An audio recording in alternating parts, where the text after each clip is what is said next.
Have you heard about Planet 9? No, not Pluto. We're talking about something lurking on the outskirts of the solar system. A mysterious planet that exists in our solar system that we haven't yet discovered. We've been looking for it for years, but finally, it seems like scientists found a key to solve this mystery. Planet 9 is a hypothetical planet. Astronomers have been on the hunt for it for quite some time now. But it's so elusive that they've only been able to piece together a few details about its potential characteristics. One thing we do know is that Planet 9 has to be a massive world, possibly up to 10 times the mass of Earth. That's one big planet. It's also thought to be a distant wanderer, hanging out somewhere between Neptune and Pluto. Some scientists think that Planet 9 might actually be a mini Neptune, with a thick, gaseous atmosphere and a rocky core. Others speculate that it could be an icy world with a solid, frozen surface and a thick layer of hydrogen and helium gas. Of course, since we haven't actually found Planet 9 yet, we can't say for sure what it's like. We're not even sure that it even exists. Some say it's just a myth, like the Tooth Fairy or the Easter Bunny, but others are convinced that it's out there somewhere. And at the end of the day, we're not entirely sure if Planet 9 is even a planet. It might be a special kind of black hole or made entirely of dark matter. The search for Planet 9 began in the early 21st century when a group of astronomers realized that something wasn't quite right with the outer reaches of our solar system.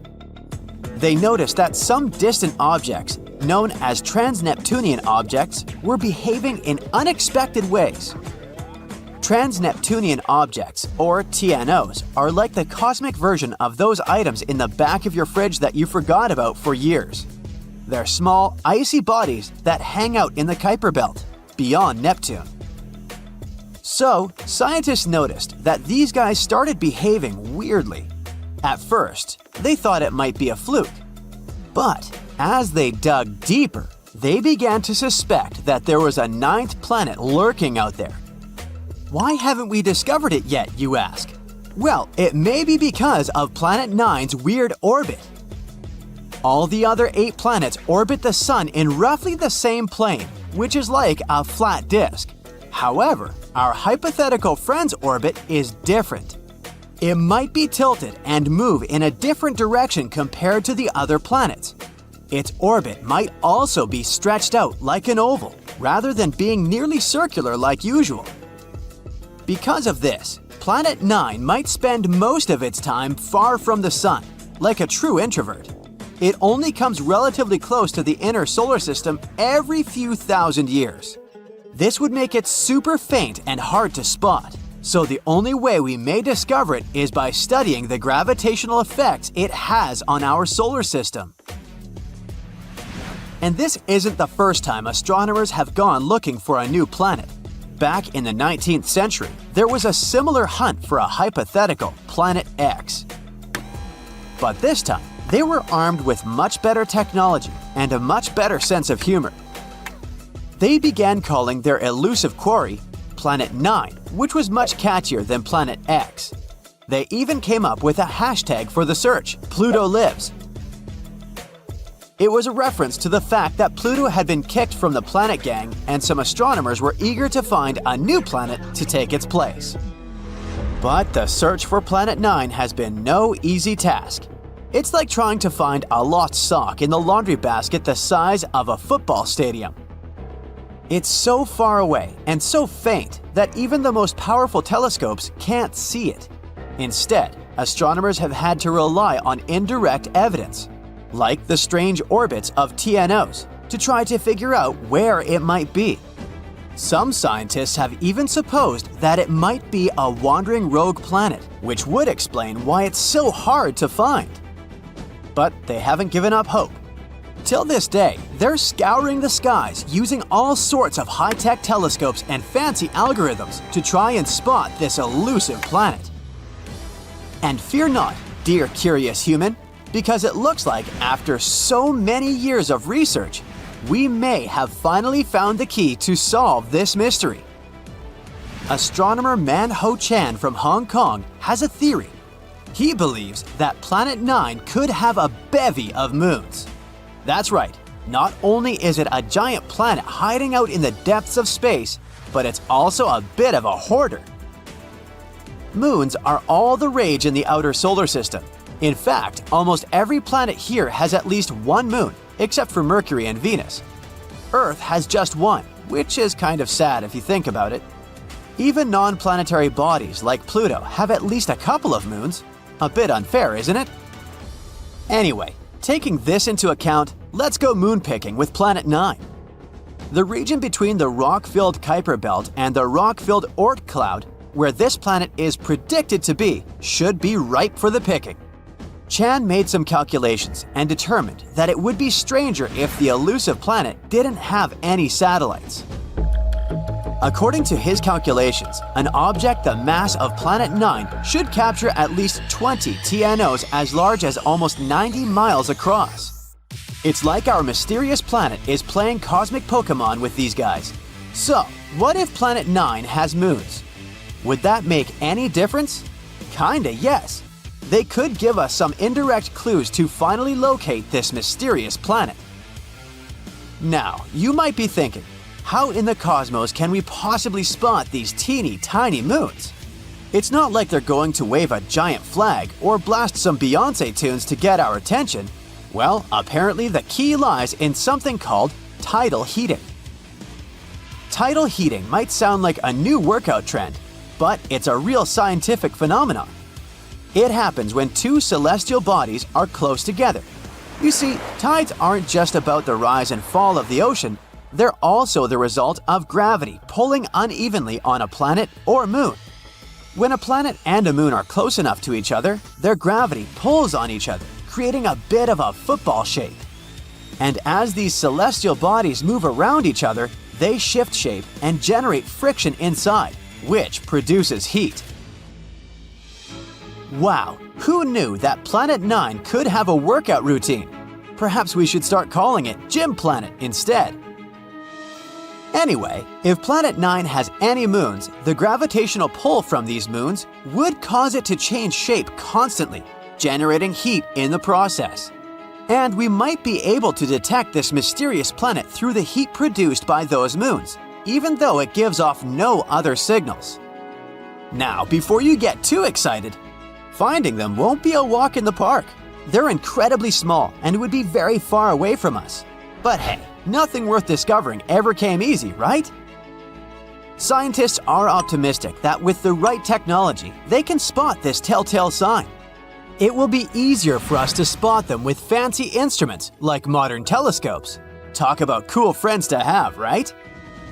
Sure, the process of finding it may be difficult and time-consuming, but the potential payoff is huge. Finding this planet could explain a lot of the strange behavior observed in TNOs, the Kuiper Belt, and beyond. As we've already mentioned, they've been acting super weird lately, tilting and aligning in suspicious ways. If this planet doesn't actually exist, we have yet to explain what is the reason for this strange behavior. In any case, the search for Planet 9 is one of the most exciting and intriguing quests in modern astronomy. It's like a cosmic scavenger hunt, and everyone's invited to join in on the fun. So, grab your telescopes and let's go planet hunting. Who knows, maybe we'll find it sooner than we think. Across millennia, scattered among clay tablets, sacred scrolls, and whispered myths, humanity has preserved haunting tales of a celestial anomaly, a rogue planet, a cosmic saboteur whose rare appearance heralds disaster and upheaval. The Sumerians called it Nibiru, the planet of crossing. Egyptians feared it as the destroyer. Biblical texts knew it as the wormwood star. Are these merely the colorful myths of ancient peoples, or are they fragmented memories of an all-too-real cosmic threat? Modern science, once quick to dismiss such legends, is now forced to reconsider.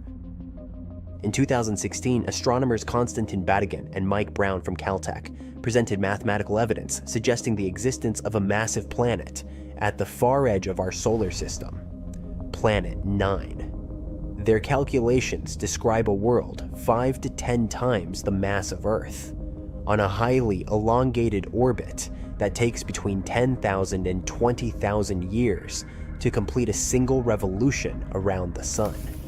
Here's where ancient myth and modern astrophysics begin to blur.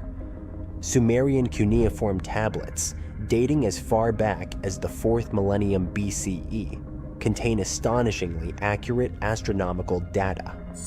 They describe a solar system of 12 celestial bodies, including a mysterious 12th planet, Nibiru. How did ancient people know about Neptune, discovered only in 1846, or Pluto in 1930? Were they simply guessing, or did they remember something we've forgotten? One of the most controversial voices in this debate is researcher Zecharia Sitchin. He spent decades interpreting ancient Mesopotamian texts and proposed a radical theory that Nibiru is a habitable world with a sweeping elliptical orbit, home to an advanced race known as the Anunnaki, beings who once visited Earth. Mainstream academia has rejected Sitchin's translations, but the uncanny parallels between his claims and recent astronomical findings are hard to ignore. Let's focus on what the data tells us. Something is warping the orbits of distant objects in the Kuiper Belt, a vast icy region beyond Neptune. These objects behave as if being shepherded by a massive, unseen force. The dwarf planet Sedna, for example, follows a wildly unusual orbit that can't be explained by known gravitational influences. And then there's the Kuiper Cliff, an abrupt drop-off in the number of objects beyond 50 astronomical units. What's causing it? Something or someone. These anomalies have left astronomers scratching their heads and have fueled growing speculation that a massive, unseen planet is hiding in the dark outskirts of our solar system. Ancient texts from multiple civilizations describe apocalyptic upheavals linked to a celestial intruder. The Egyptian Ipuwer papyrus eerily recounts plagues and chaos. The river is blood, the earth turned upside down, days are shrouded in darkness. The Babylonian Epic of Era speaks of a time when the stars left their appointed paths. These aren't just poetic metaphors. They're historical shockwaves echoing from a forgotten trauma.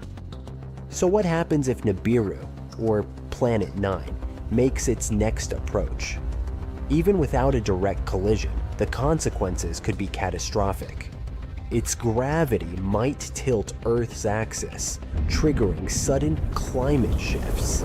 It could awaken tectonic fault lines and stir dormant volcanoes. Disturbed asteroid belts might send deadly space rocks hurtling toward us.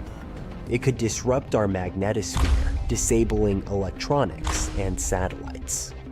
But perhaps the most chilling aspect of this theory is the cycle. Sumerian texts suggest that Nibiru returns roughly every 3,600 years. If this is true, its last passage might have occurred around 1600 BCE, a time curiously aligned with the collapse of Bronze Age civilizations, a period marked by mass migrations, natural disasters, and inexplicable cultural decline. Was this coincidence or consequence? The clock might be ticking again.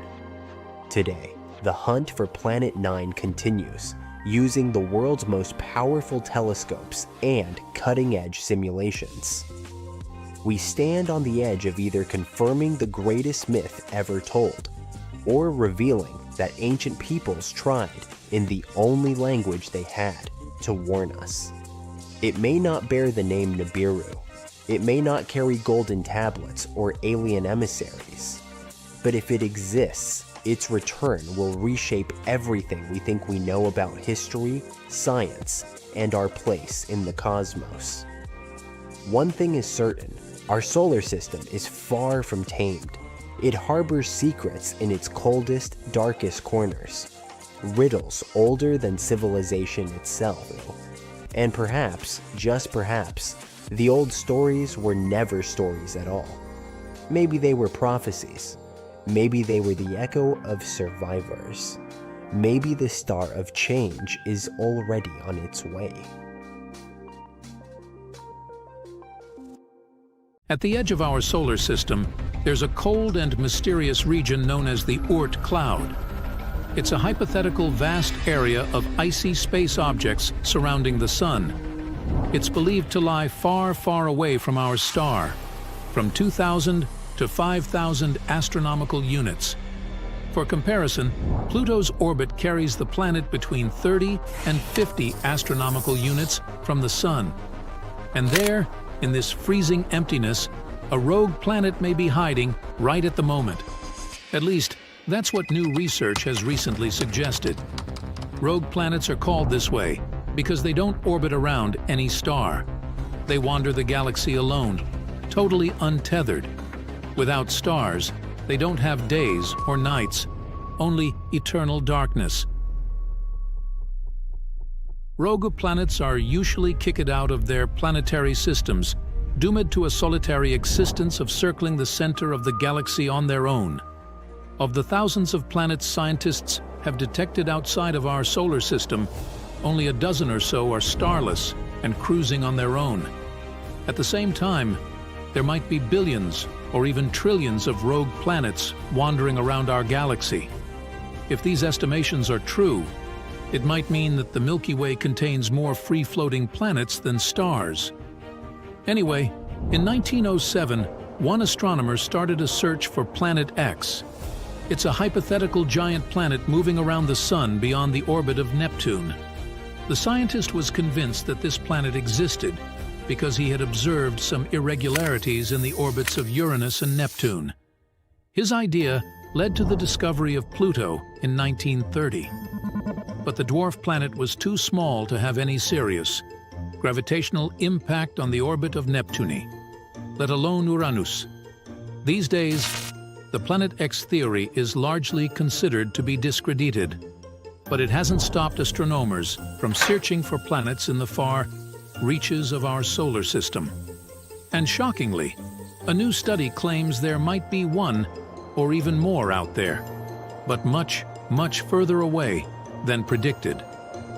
An international team of scientists has recently simulated the unstable celestial mechanisms of the early solar system. They've discovered that there's a possibility that a few planet-sized bodies might have come to rest in the Oort Cloud. You see, about 4.5 billion years ago, when the solar system was just forming, it was a hectic and unsettled place. Gravity sent debris from the cooling protoplanetary dust cloud hurtling around like cosmic tennis balls. From time to time, large chunks of this debris, even planet-sized ones, were sent flying far enough to escape the Sun's gravity altogether. Such pieces of debris turned into rogue planets. Researchers have seen such space wanderers in distant exoplanetary systems, but according to them, there's a 0.5% chance that one or more of those wayward planets formed in the solar system and ended up in the Oort Cloud after drifting away from the Sun. At the same time, it's slightly more likely that a rogue, Neptune-like planet was snagged by the Sun's gravity from another planetary system. And then, this planet came to rest somewhere in the Oort Cloud. The chances that this scenario is true reach 7%. If this turns out to be the case, then a space body similar to Planet X might indeed be hiding out there, on the outskirts of our solar system. The only problem is that it would still be too far away to have any impact on Neptune's orbit.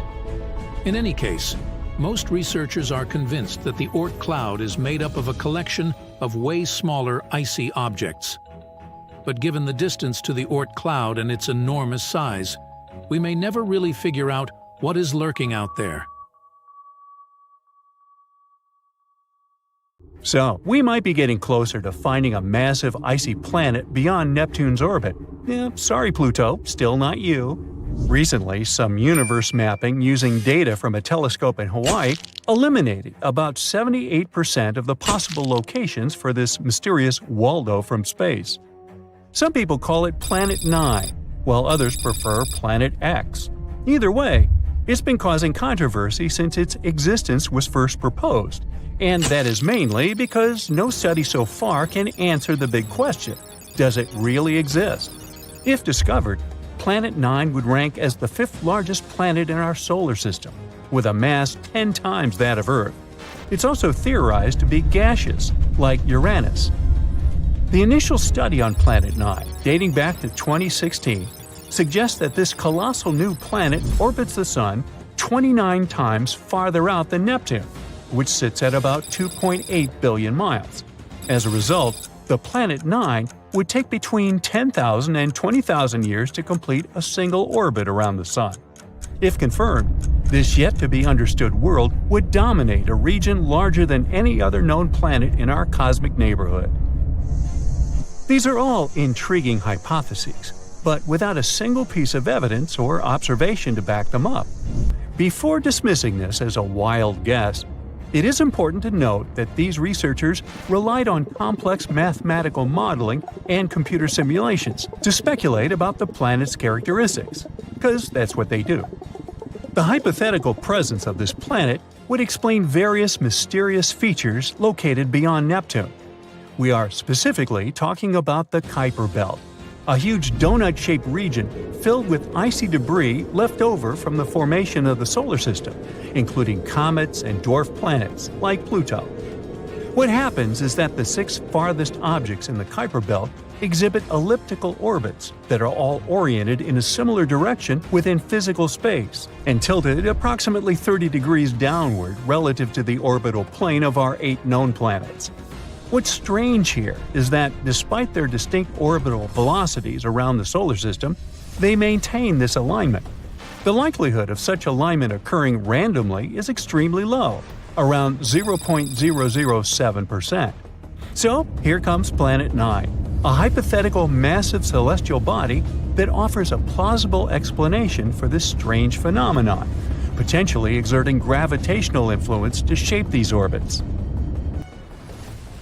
The initial theory didn't hold up for long, facing accusations of observational bias and calculation errors.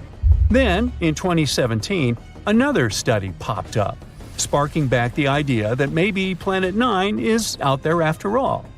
This time, Spanish astronomers tried a novel approach, focusing on observing extreme trans-Neptunian objects. These celestial bodies orbit the Sun in highly stretched elliptical paths, with average distances exceeding 13 billion miles. The research suggests that the distances between these objects' nodes and the Sun might provide clues to Planet 9's location. You see, these nodes are the points where a celestial body's orbit intersects the solar system's plane. When these objects reach these points, they're more likely to interact with other solar system bodies, potentially causing significant changes in their orbits or even collisions. So, if the trajectory of these extreme trans-Neptunian objects remains stable, everything's fine. But if it's not, well, that's a sign that something else, something big, is messing with their path. And that's exactly what the research found. There is something unseen out there, throwing these objects off course. And that something could be a planet, chilling at a distance between 300 to 400 times farther from the Sun than Earth. To this day, the study of the extreme trans-Neptunian objects is the strongest evidence we've got for Planet 9's existence. And if you're still not convinced by this theory, know that strange motions like these have led to planetary discoveries before. Neptune, for instance, was spotted because Uranus's motion didn't quite agree with the predictions of Newtonian gravity. But the deflection of its orbit could be explained if it was caused by a pull of an undiscovered planet. And just like that, we discovered Neptune. Now, the year is 2021, and there's all this buzz about Planet 9 again. After correcting some old guesses, studies are now leaning towards the idea that this mystery world follows an epic loop around the Sun every 7,000 years. That is massive news, because it means this planet might be closer than we ever thought, making it easier for our telescopes to spot it. The paper also suggests there is a whopping 99% chance that the funky orbits of these distant objects are all because of this unseen planet, not just some cosmic coincidence. Now, the odds of this whole situation being a fluke are down to a 1 in 250 chance, which is much better than the 1 in 10,000 chance back in 2016. All these optimistic numbers have brought us to where we are today, keeping our hopes and working on better equipment to continue the mission of spotting Planet 9.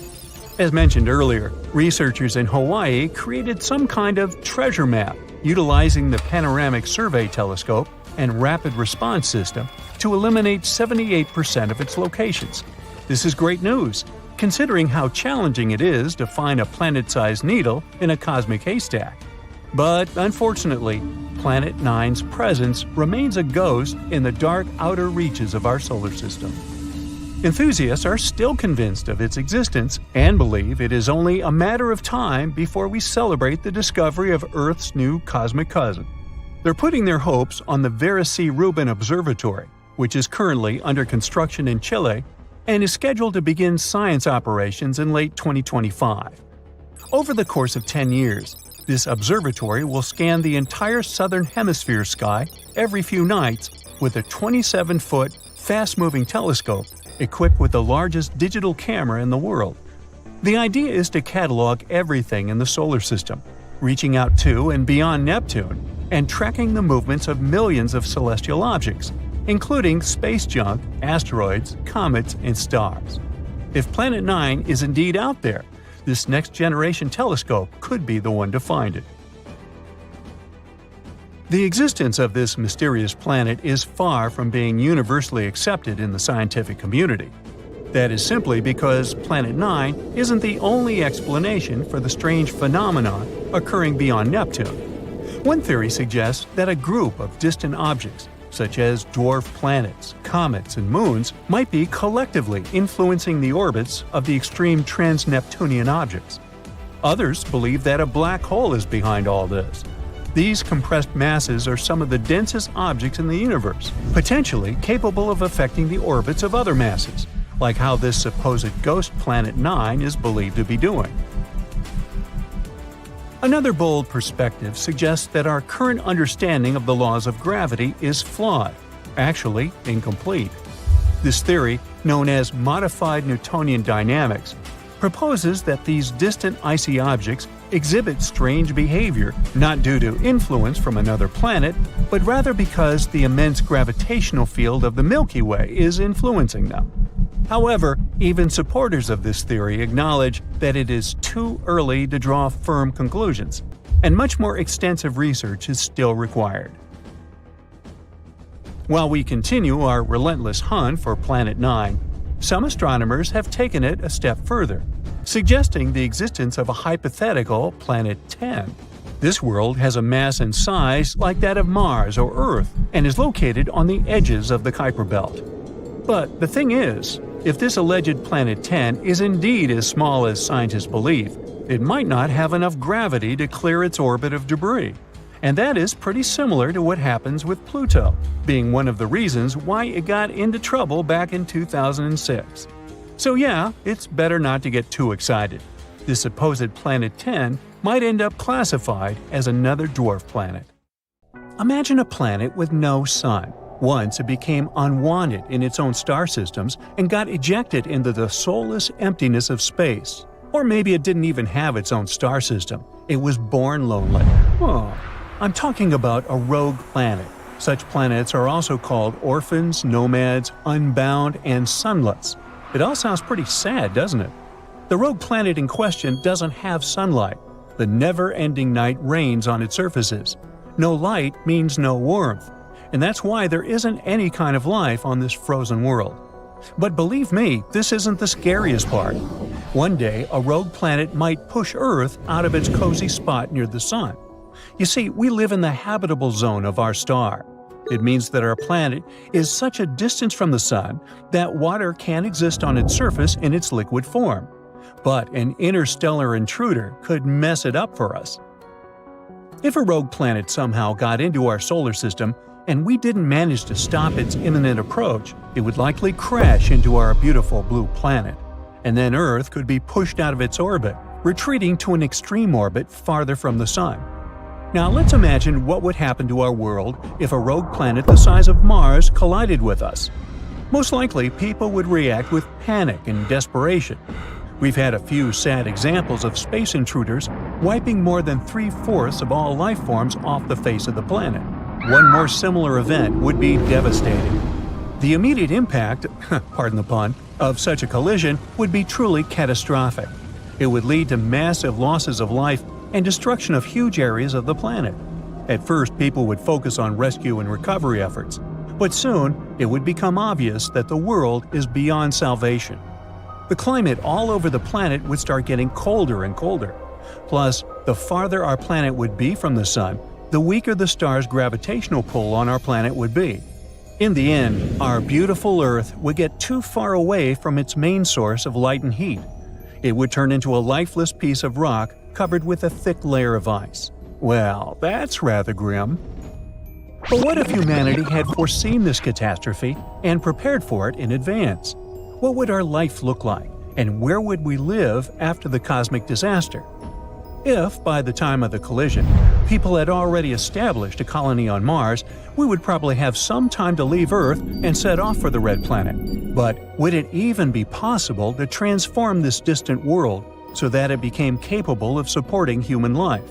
Oh, and it would no doubt be an enormous feat. You see, Mars is an extremely dangerous place to us. If you somehow teleported there without any protective suit, the gas in your blood would instantly turn into bubbles, which is not good. Add oxygen deprivation, cold exposure, and radiation poisoning to the equation, well, you get the picture. But if a rogue planet destroyed life on Earth, we'd have no choice. We would need to create a stronger magnetosphere on the red planet to shield it from the Sun's ultraviolet radiation. For the same reason, Mars would need a thicker atmosphere too. Right now, the Martian atmosphere is almost entirely composed of carbon dioxide with tiny amounts of oxygen. This air is not suitable for people. For humans to live there comfortably, Mars would also need to be warmer. And if we managed to somehow warm the planet up, we'd also be able to release frozen carbon dioxide. At the moment, there are vast reserves of this gas at the red planet's polar caps and other areas. It would help the atmosphere to become thicker, making it possible for water to exist on the surface of the planet. Also, we would need some place to live. NASA has been experimenting with light inflatable habitats, but obviously it wouldn't be a long-term solution. At the same time, it's incredibly expensive to deliver building materials to Mars, especially if we were pressed for time, escaping our poor collapsing Earth. So instead of shipping prefabricated construction elements to the red planet, we could grow them right on its surface. We could achieve this with the help of fungi and cyanobacteria. They can produce tons of biominerals like calcium carbonate, as well as biopolymers. They would be able to glue Martian rocky material covering bedrock into real building blocks. In other words, bricks on Mars would be growing on their own, and we'd only have to assemble them into different structures, like walls, floors, and even furniture. At the same time, such a young colony wouldn't be able to survive for more than a generation without getting more supplies from Earth. But, as you understand, this option would be unavailable. Then, maybe people would move to colonies located on numerous space stations located far enough from the impact event. In this case, we would be able to avoid the destruction. But such habitats would have to be large enough to support farming and medical facilities, power-generating factories, educational establishments, and many more.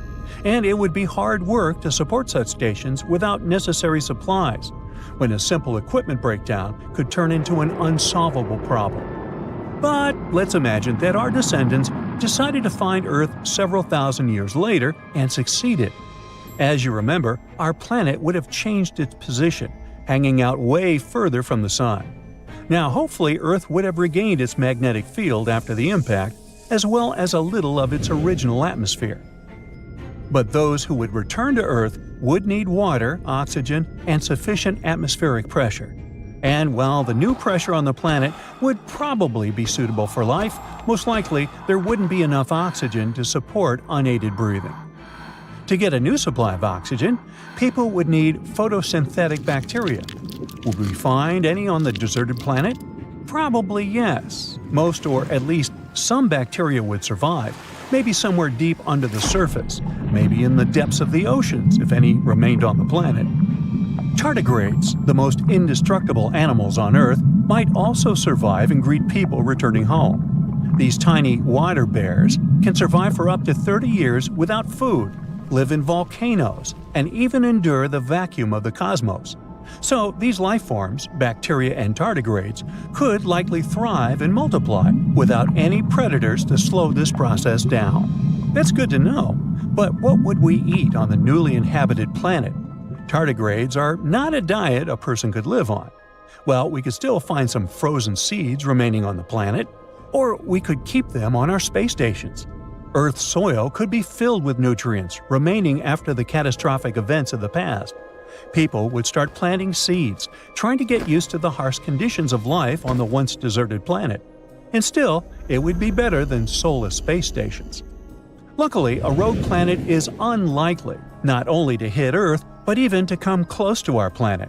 The appearances of such space travelers are extremely rare, and with how fast our technologies are developing these days, astronomers would spot such a large celestial object appearing in the neighborhood or even in the entire solar system. It would happen long before a rogue planet turned into a threat to our planet. If it got too close to us, we would use one of the methods developed to prevent asteroids from hitting the surface of the planet. There are quite a few. For example, a kinetic impactor. This technique requires hitting an asteroid to make it change its orbit until it's no longer a threat to our planet. Or we could use a gravity tractor asteroid deflection method. That's when a robotic probe meets a space rock, or in our case, a rogue planet, and accompanies it for a few months or even years. Over time, the spaceship's gravity starts affecting the space body, adjusting its trajectory. There's even spray painting celestial objects. I'm not kidding. Darker surfaces tend to reflect less light, while lighter reflect more. Toying with these features, we can make a rogue planet change its course. If we found enough paint to cover an entire planet, that is. Look at this fascinating planet. It looks as if it's burning. It must be hotter on its surface than in the middle of Death Valley. The ground is parched, cut by giant cracks. There's not a drop of water in this boiling world. Now, it's the same planet, but it looks like a totally different place. Everything is frozen. The temperatures are so low, there isn't even a tiniest chance that life could survive on this planet. This bizarre world is called HD 20794d, and it's located 19.7 light-years away from Earth in the constellation Eridanus. This planet is a super-Earth. This term means that it is larger than Earth but smaller than such ice giants as Neptune. What makes this planet especially interesting is its unusual orbit, which moves it in and out of its star's habitable zone, the region where temperatures might allow liquid water to exist. Now, we haven't seen this unusual planet directly. Astronomers detected it by measuring tiny wobbles in its star using two powerful instruments, espresso and HARPS, located at telescopes in Chile. These instruments measure radial velocity, which is the small movement a star makes as a planet's gravity tugs on it. The larger the wobble, the more massive the planet. Later, astronomers analyzed the data and figured out that the planet in question has a mass around 6 times greater than Earth's. It orbits a star, which is slightly smaller and dimmer than our Sun. What makes this star unique is that it is bright enough to be seen with the unaided eye, unlike many other stars that host exoplanets. You won't be able to see them without a telescope. The star system has been observed for over 20 years. Astronomers have long suspected it had multiple planets. In 2011, scientists discovered two other super-Earths orbiting the star every 18.3 and 89.6 days, respectively. For some time, researchers thought they had found a third planet with an orbital period of 40 days. Later, they realized they had made a mistake. But recently, after reanalyzing years of data, astronomers have confirmed that the third planet does exist, and it's our extreme HD 20794d. A researcher from the University of Oxford played a key role in identifying the planet. He used a special computer algorithm called Yarara to separate the planet's weak signal from the background noise. It helped him confirm that the planet truly existed and was pretty unique. Unlike the planets in our solar system, which have mostly circular orbits, the newly discovered one follows a highly elliptical, stretched-out orbit. It takes 647 days to complete one trip around its star. That's just 40 days shorter than Mars's orbit around the Sun. At its furthest point, the planet is twice the Earth-Sun distance, which makes it an icy world far outside the habitable zone. At its closest point, it moves inward to 0.75 AU, where it enters the habitable zone, where liquid water might exist. This extreme movement creates truly bizarre seasons. For some part of its orbit, HD 20794d is frozen, like an icy wasteland. As it approaches its star, temperatures rise and ice likely melts, forming temporary oceans. The planet then experiences a short, scorching summer. It is so hot that the water on its surface might evaporate into the atmosphere. Shortly after, the planet moves away again. It triggers a gloomy fall with rains, followed by a deep freeze in winter. In other words, the planet switches between extreme cold and intense heat, which makes it a very unpredictable place for life. If any life forms exist there, they certainly need to adapt to dramatic changes in temperature and environment. Why does the planet follow such a mind-boggling orbit? It might be a leftover effect from events billions of years ago, when the planetary system was still forming. At some point, another large planet may have disturbed the orbit of our extraordinary friend. Another possible explanation is that a giant planet once existed in the system, and its gravity pushed HD 20794d into an elongated path. Later, this giant planet may have been ejected from the system, leaving the smaller planet in its current orbit. This theory makes sense because the two other planets in the system, B and C, have more normal circular orbits. The discovery of this planet is so exciting because it challenges what we know about habitable planets. Most planets in the habitable zone stay there permanently, but HD 20794d only passes through it. Scientists want to know if such a planet could still support life, even briefly. So future telescopes will study the atmosphere of this planet, looking for signs of water, gases, or even life. Another super-Earth that might have the right conditions for life orbits a star 137 light-years away. In space terms, this is considered relatively close. A light-year is around 6 trillion miles. The planet is called TOI 715b, and it's about 1.5 times the size of Earth. Unlike HD 20794d, it's permanently located in the habitable zone. Look, that's what astronomers think the planet might look like. TOI 715b orbits its star very quickly, completing a full orbit in just 19 days. But even though it's close to its star, it may not be extremely hot, all because its star is a red dwarf. That's a type of star that is smaller and cooler than our Sun. This means TOI 715b could have a milder temperature compared to other exoplanets that orbit closer to hotter stars. NASA discovered the planet using the Transiting Exoplanet Survey satellite. This space telescope finds planets by watching for small dips in a star's brightness, which happen when a planet passes in front of it. Since red dwarfs are smaller and dimmer than the Sun, planets passing in front of them are easier to detect. Astronomers are planning to study the planet further using the James Webb Space Telescope. This powerful telescope, located 1 million miles away from Earth, can analyze the atmospheres of distant planets. If TOI 715b has an atmosphere, JWST could help scientists determine what gases are present in it and whether such conditions could support liquid water or even life. One more promising world for our search for extraterrestrial life is an extremely dense super-Earth in the K2360 system. An international team of researchers from Japan and Europe has discovered this remarkable multi-planet system orbiting a Sun-like star located 750 light-years away. This system has 2 planets, including one of the densest rocky planets ever found.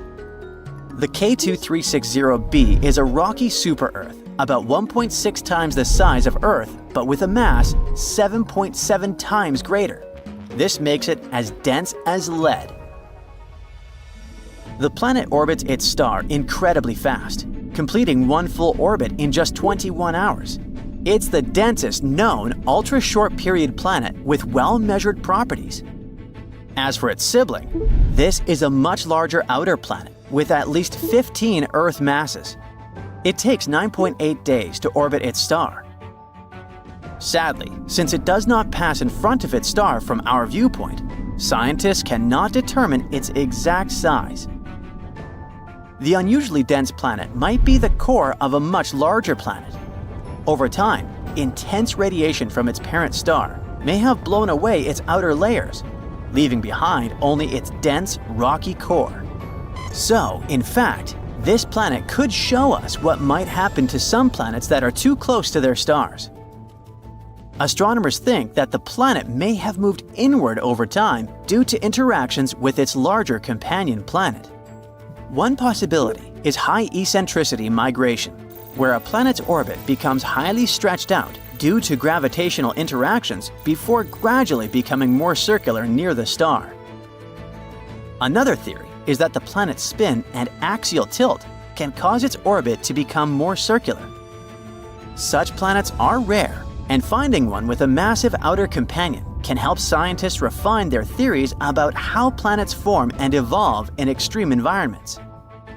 With its help, we might also understand how rocky planets evolve and what happens to planets that get too close to their stars. For thousands of years, people knew only about the planets Mercury, Venus, Mars, Jupiter, and Saturn, which they could see using simple telescopes, or even by the naked eye if conditions were good. But in the late 18th century, a famous astronomer named Sir William Herschel discovered a new planet that was icy blue in color. At first, people thought it was a star, but later they realized it was a planet. Today, we know it as Uranus, a planet that's more than 19 times farther away from the Sun than Earth. It's so far away that it takes Uranus 84 years to complete one trip around the Sun. This astronomer also discovered many other interesting things in space, like double stars and nebulae. In the mid-1800s, scientists noticed something pulled Uranus and strangely tugged its orbit. They thought there must be another planet out there, and they used math to predict where it would be. Finally, in 1846, they found Neptune using a telescope. It was too faint to see with the naked eye because it was too far away from the Sun. It was all so exciting. Who knows how many other planets could be there, lurking in the darkness of our solar system? Back in the mid-1800s, astronomers noticed something unusual was happening in the sky. A small rocky planet named Mercury was behaving strangely. It didn't follow the predictable orbit that was expected of it. One of the astronomers was a brilliant French scientist named Urbain Le Verrier. He came up with a theory that there could be another planet in our solar system no one had yet discovered. It would be located somewhere between Mercury and the Sun. This hypothetical planet, which he named Vulcan after the Roman god of fire, would have an incredibly hot surface, and it could be a potential explanation for Mercury's strange behavior. He never surely claimed Vulcan was really the one thing disturbing the orbit of Mercury. But, excited by the possibility of discovering a new planet, astronomers all over the world took the idea of Vulcan. For a planet that didn't exist, people committed to developing ideas and getting information about it. Some scientists didn't think it was likely that they had missed another planet as big as Mercury. It would have been hard not to see it by then. But there was a tiny chance of a smaller planet existing inside Mercury's orbit that was too close to the Sun, so no one could see it. One theory said it was about 13 million miles away from the Sun. Mercury is the planet with the most eccentric orbit in our solar system, but the closest point it gets to the Sun is about 28.5 million miles. This means Vulcan would be under half of that distance. The theory moved on, saying that if Vulcan existed, it would orbit the Sun every 19 days and 18 hours, and its path would be tilted about 12 degrees relative to the path of other planets in our solar system. Vulcan's position at its furthest point from the Sun would still be too close to the Sun to be seen with the naked eye, even during twilight. The only chance of seeing Vulcan would be during a solar eclipse, or when it passed in front of the Sun, which, as the theory said, would be 2 to 4 times a year. They had a theory that this mysterious planet was so close to the Sun that it could only be seen during a total solar eclipse when the Moon blocked out the Sun's blinding glare. So, every time there was an eclipse, scientists would peer at the Sun, hoping to catch a glimpse of Vulcan. They were trying really hard, but no matter what, they couldn't find this mysterious planet. Some astronomers claimed to have spotted it during eclipses, but no one could ever confirm or find evidence for that. The theory of Vulcan was left waiting for some better times. Einstein had a different idea. You know about his theory of general relativity, right? That's where he claimed gravity wasn't some sort of natural force, but a result of space-time curved because of the presence of giant space objects, like planets and stars. Planets circle around the Sun in their usual orbit because space-time is curved. That means the planets are kind of falling towards the central star of our solar system. And Einstein tried to explain Mercury's unusual orbit using his own theory of relativity. Unlike the other planets in our solar system, Mercury's orbit wasn't that circular. Instead, it seemed to wobble slightly, as if there was an invisible force pulling it away. Einstein said this could be happening because the massive gravity of our Sun was actually curving the fabric of space-time around it. He claimed it's possible this changed Mercury's orbit a little bit. It took the scientific community a while to test this theory, but it eventually seemed like the most plausible explanation. Even though Einstein's theory gave us a more elegant explanation for Mercury's strange orbit, some scientists were still holding out hope for Vulcan. It was especially hard to let go of the idea of Vulcan because Mercury is also the planet that's really hard to see from where we're standing. But later, more and more scientists started accepting Einstein's theory above their imagination, and they would observe a total solar eclipse specifically to test Einstein's theory of relativity, not because of Vulcan. And Vulcan is not the only hypothetical planet everyone was talking about. In the newer age, some believe there could be a mysterious planet lurking in the outer part of our solar system, but this one is more likely to exist.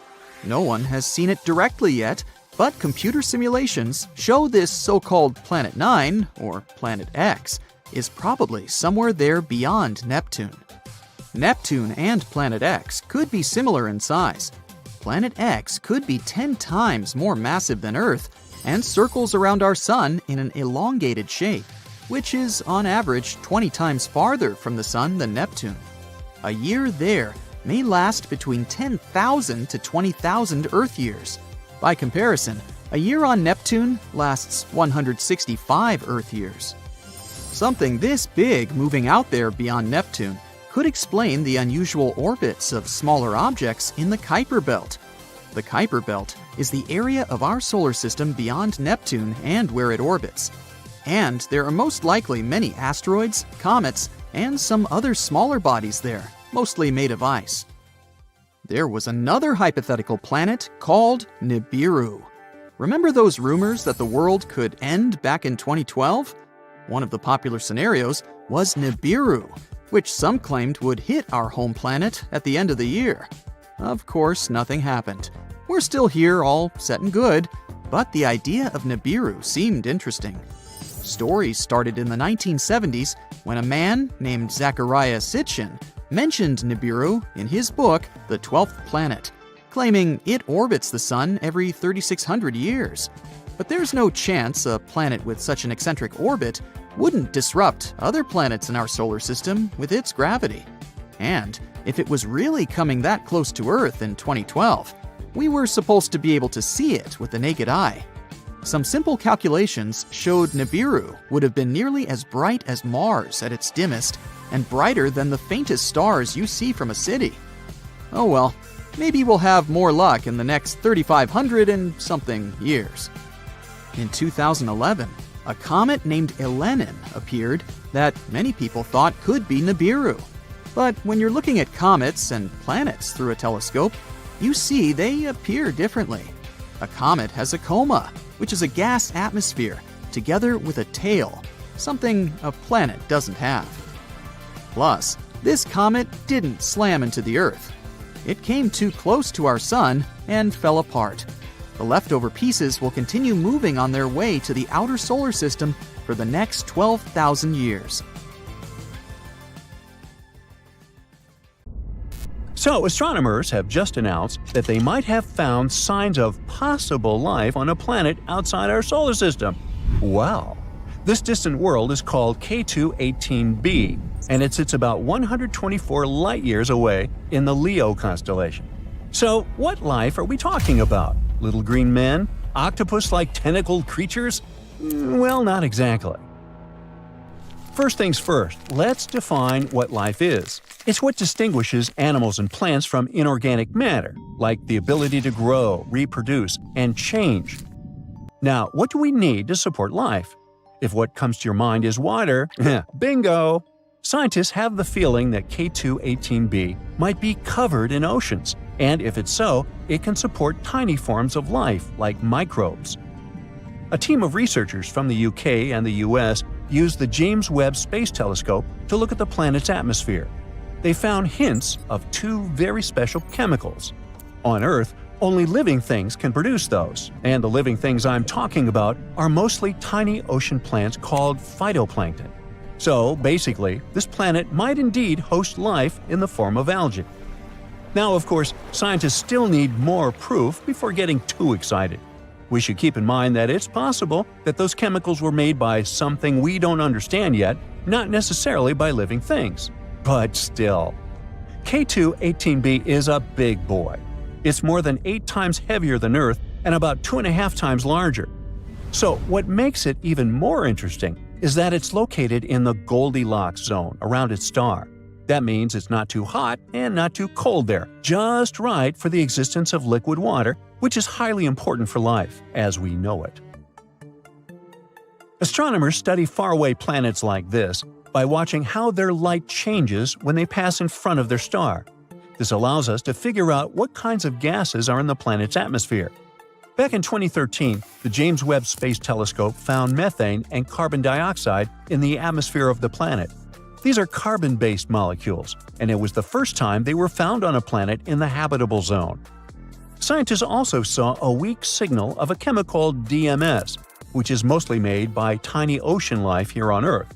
So, the researchers pointed the telescope at the planet again a year later using a different tool that could pick up more light details. This time, they found much stronger signs of DMS and some related chemicals. But the problem is the signals aren't strong enough yet. They haven't reached something called the 5 sigma level, a parameter scientists use to confirm discoveries. Plus, even if the DMS really is there, it doesn't automatically equal the existence of life. Scientists once found DMS on a comet, which means that it can be produced without some kind of life taking part in the process. And still, the amount of DMS on K2-18b looks way higher than anything seen on Earth. That's why some astronomers are sure it's coming from something living. K2-18b has been a top pick for what scientists call a Haitian planet. This term means a big, watery world with thick hydrogen atmosphere. It's not the kind of place where extraterrestrial civilizations like in movies would live, but it could be home to tiny life forms, like the microbes that once lived in Earth's oceans billions of years ago. Once again, not everyone agrees on how friendly K2-18b really is for life. Some scientists think planets like this might actually be too close to their stars to hold on to liquid water. K2-18b orbits its star every 33 days, which is pretty fast, and could mean it's too hot. That's why some experts claim that even if the planet has any water at all, it might be boiling. Or maybe it's not water, but oceans of lava. But most scientists agree on one thing: we should wait and see. With just 16 to 24 more hours of telescope time, astronomers could confirm what they've seen. This could happen in the next few years. And even if it turns out K2-18b isn't the world we're looking for, we're still getting close. With powerful telescopes like James Webb and more coming in the future, we might be able to answer whether we're alone in the universe or not. At the same time, some places in our own solar system, like Mars, Venus, or Saturn's moon Enceladus, might actually have a better shot at hosting life. Or we could keep exploring other promising worlds, like Proxima Centauri b, which is the closest exoplanet we know about. It's just 4.25 light-years away from us and orbits a small star called Proxima Centauri, right in the habitable zone. This planet is a bit bigger than Earth, which makes it a super-Earth. That's what we call exoplanets larger than ours, but much smaller than gas giants like Neptune or Jupiter. Proxima Centauri b is a fast-moving world. It needs a mere 11 days to go all the way around its star. Scientists think Proxima Centauri b might have a rocky surface, and that's a good sign for possible life. On the other hand, its star blasts it with a lot of ultraviolet radiation. It might have already destroyed the planet's atmosphere, if there was any to begin with. So there's a big question mark when it comes to this world's habitability. Then we've got TRAPPIST-1e, another promising Earth-like planet. It's one of 7 rocky planets orbiting a small, cool star called TRAPPIST-1, about 39 light-years away. Discovered in 2017, it might be one of the most promising places to look for life beyond Earth. This planet is actually a bit smaller than Earth, with a mass around 1/2 that of our planet. It completes an orbit around its star in just 6 days, which is super fast compared to Earth's 365 days. The planet's size and density suggests it has a rocky surface, and that's another key factor when we talk about habitability. Even though TRAPPIST-1e is very close to its star, the star is quite dim and cool, so the planet might still have a stable Earth-like climate. Some scientists even think it could have more water than Earth. Let's move on to Kepler-186f, located about 500 light-years away. It was the first Earth-sized planet found in a habitable zone of another star. It orbits a red dwarf, which burns cooler and lives much longer than our Sun. This means Kepler-186f could have stable conditions for billions of years, giving life plenty of time to possibly form and evolve. The planet gets only about 1/3 of the sunlight Earth receives, so it would likely be cooler but still warm enough to keep water from freezing. It also seems to be a rocky planet just like Earth, which boosts its chance of hosting life.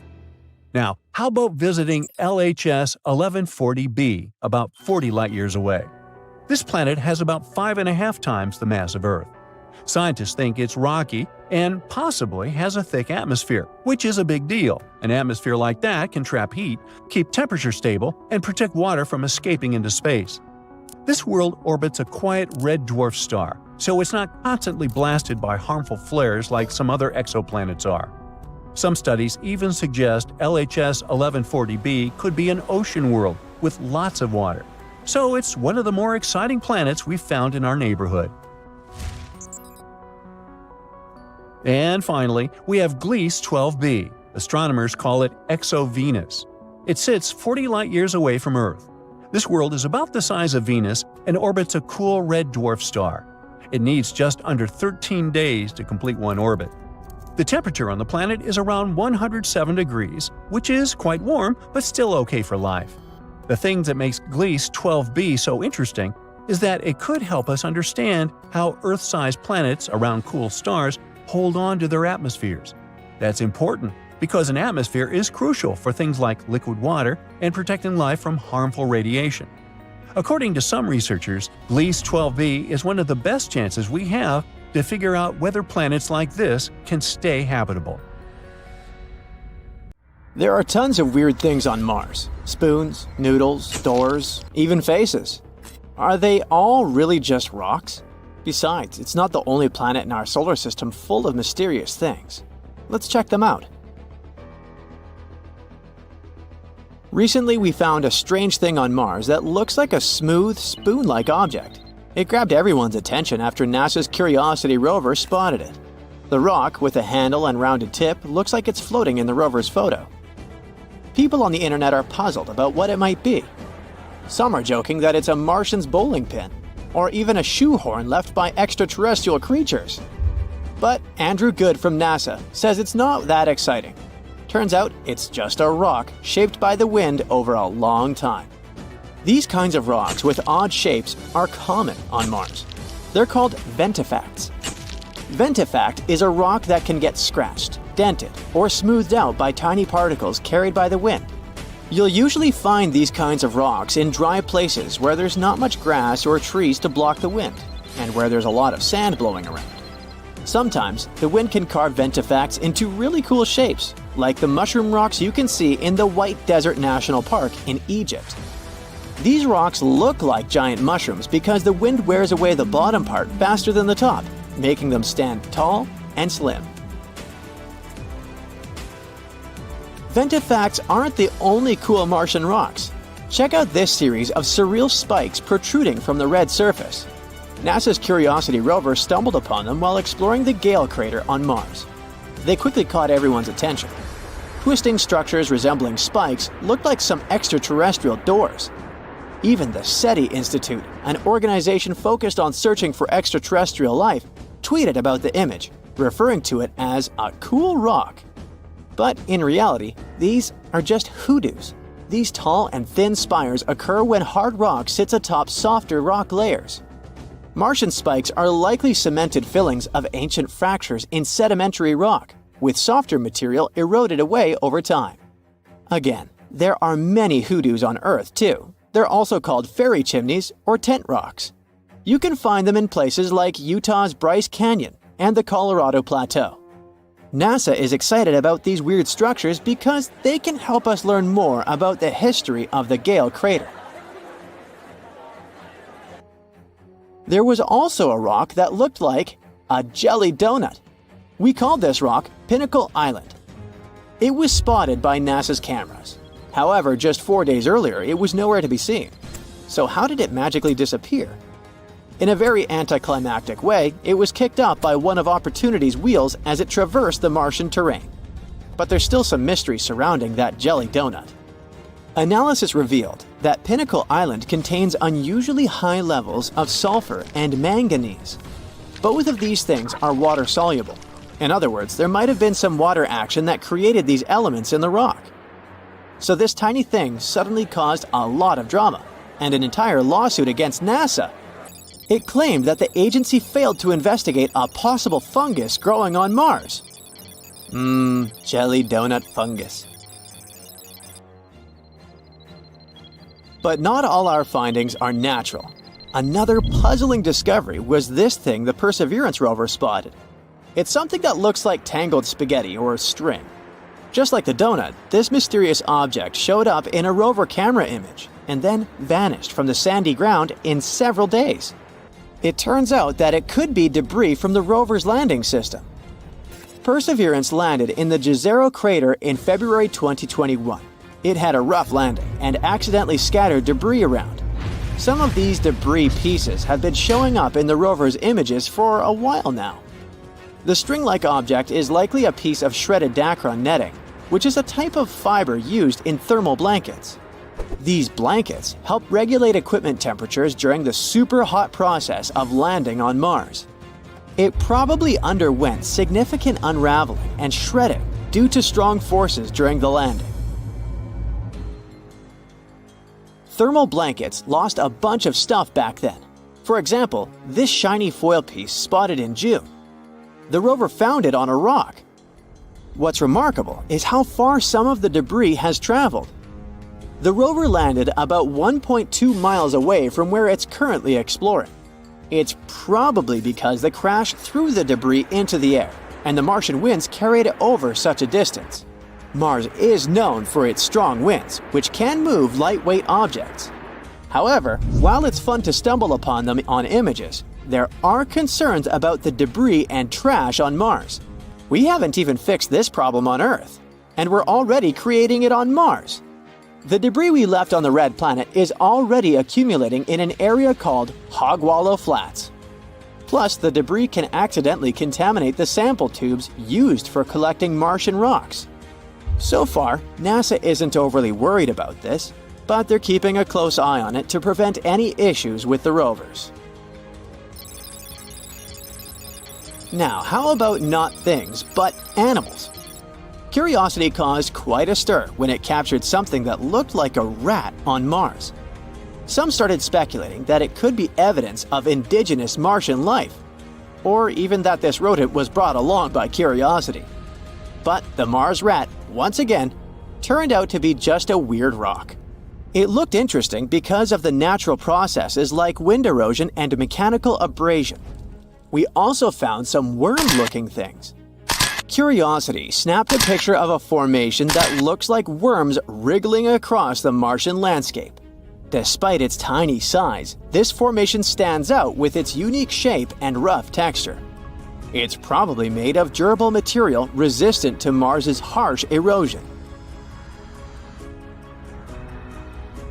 And finally, our top mysterious finding is the face on Mars. Cydonia is a region on Mars that has captured both scientific and popular interest.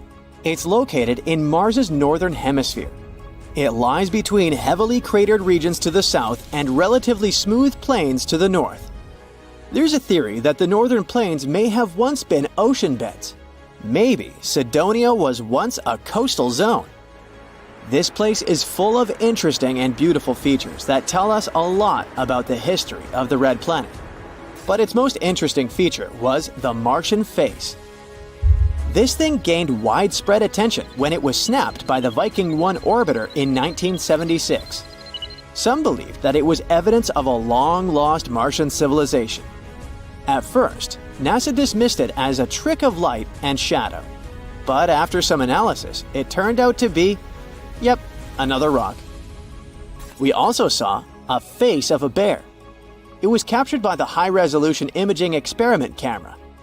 In an image, we can see a circular fracture pattern that looks like a bear's head, with two craters forming the eyes and a V-shaped collapse structure like the nose.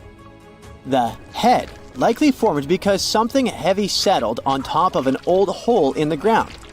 This hole was filled with either lava or mud. The nose-like feature is speculated to be a volcanic or mud vent. But why do we keep seeing these strange things on Mars? Sometimes our brains can trick us into seeing things like faces or objects in rocks and other things. But these are just illusions called Peridolia. Peridolia is a psychological phenomenon that makes us see familiar patterns or shapes, especially faces, where none actually exist. It's because the brain encounters something it doesn't recognize or understand right away. It tries to find things that look the most like this one. So it sees random patterns, textures, or sounds as something meaningful and recognizable. That's why a chair and clothes on it seems like a super creepy human-like figure at night. It also causes you to see faces or shapes in clouds, or hear recognizable sounds and even words in random noise. It's a fascinating proof of the power of our perception, but we also should be careful with it and not let our imagination run wild. The red, parched earth under your feet is shaking. Large cracks are opening in the ground, threatening to swallow you. But unlike on Earth, these quakes aren't coming from within the planet. A threat coming from space is triggering them. Scientists have made a shocking discovery about Mars quakes. By using AI and NASA's InSight data, they found out that some of those tremors are caused by meteorite impacts. It means that Mars gets hit 2.5 times more often than we thought, and new craters are forming all the time. But the scariest part is that these impacts don't just shake the ground. They send powerful shock waves deep into the planet, revealing a hidden seismic highway and an unstable interior, unlike anything we imagined. This changes everything we thought we knew about Mars. So now, the big question is, what else is lurking beneath the surface? But let's follow scientists' train of thought first. They took Marsquake data from NASA's InSight lander and compared it with fresh impact craters spotted by the Mars Reconnaissance Orbiter. That's when they discovered that some impacts create a seismic highway through the mantle instead of being absorbed by the crust. Even though NASA shut down InSight in 2022, its data is still precious. The lander, which placed a seismometer on Mars, recorded over 1,300 Marsquakes, some caused by underground rock cracking under heat and pressure, others, apparently, by meteoroids slamming into the surface of the red planet. By studying how seismic waves move through the crust, mantle, and core, scientists keep piecing together Mars's deep structure. In the past, researchers already linked impact craters with seismic data. But these new studies are the first time when a fresh impact has been connected to quakes detected in Cerberus fossae. That's a highly active region 1,000 miles away from InSight. Scientists have discovered this 71-foot-wide crater much farther from NASA's InSight lander than expected, if we consider the strength of the seismic waves it produced. Mars's crust was thought to absorb most of the energy from impacts, which would limit how far seismic waves could travel. But the analysis of this crater revealed that, instead of getting dampened, the waves took a more direct and deeper path through the planet's mantle. This unexpected finding suggests that Mars has a seismic highway, which allows quakes to spread much farther than previously believed. Now, the InSight team will need to reassess their models of Mars' internal composition and structure. And then, we might better understand how impact-generated seismic signals can reach such depths. Manually sorting through the vast amount of data would have taken years. But luckily, these days, there are new tools, and scientists can go from tens of thousands of images to just a few in a matter of days. So, researchers focused on finding craters within approximately 1,800 miles of InSight's location. Their aim was to identify those that formed while the lander's seismometer was active. By comparing before and after images from the context camera over time, they identified 123 fresh craters to cross-reference with InSight seismic data. Out of those, 49 craters were potential matches for quakes detected by InSight seismometer. And after conducting some more analysis, the team decided that the 71-foot Cerberus fossae impact crater was the main finding. This discovery is likely to help scientists differentiate between signals from internal quakes and those caused by meteoroid impacts. Initially, they believed that Cerberus fossae produced a lot of high-frequency seismic signals linked to quakes originating inside Mars. But the new data suggests that some of this activity may have been caused by impacts, not internal processes. Another mystery scientists haven't been able to crack for 50 years is why Mars is split into two very different halves. But thanks to recordings of Marsquakes, they may have finally found the answer. Since the 1970s, researchers have known that Mars has two distinct regions. The northern lowlands cover about 2/3 of the planet's northern hemisphere, and the southern highlands make up the rest. The southern highlands sit about 3 miles higher than the northern lowlands, and the crust, the planet's outer layer, like a shell, is thicker in the south. This strange divide is known as the Martian dichotomy. There are two potential explanations for this imbalance. One theory suggests that an unknown internal process within Mars created the difference. The other claims that a massive collision, probably with a moon-sized space rock or several smaller impacts, once reshaped the planet's surface. But Mars' surface is extremely old. That's why pinpointing exactly what happened has been difficult. But now, a new study, published on December 27, 2024, has used Marsquake data from NASA's InSight lander to figure out whether the cause of this difference lies deep inside the planet. InSight was positioned near the boundary between the northern lowlands and southern highlands. Its mission included recording seismic data from Marsquakes, which travel through the planet's mantle, the rock layer beneath the crust. So scientists compared how these waves moved under both lowlands and highlands. They looked for differences in the planet's deep interior. It turns out that the seismic waves lost energy much faster when traveling through the southern highlands. It means that the mantle beneath this region is significantly hotter than in the north. It's compelling evidence that internal planetary forces, rather than an external impact, cause Mars' unusual split. The research team believes that the temperature difference between Mars' two halves can be traced back to ancient tectonic activity. It once shaped the planet, but later stopped. At some point in the past, Mars had moving tectonic plates, like Earth's. As these plates shifted, they, along with the molten rock beneath them, could have created the Martian dichotomy. But eventually, the movement stopped, leaving behind what scientists call a stagnant lid. That's a thick, immobile layer over the planet's molten interior.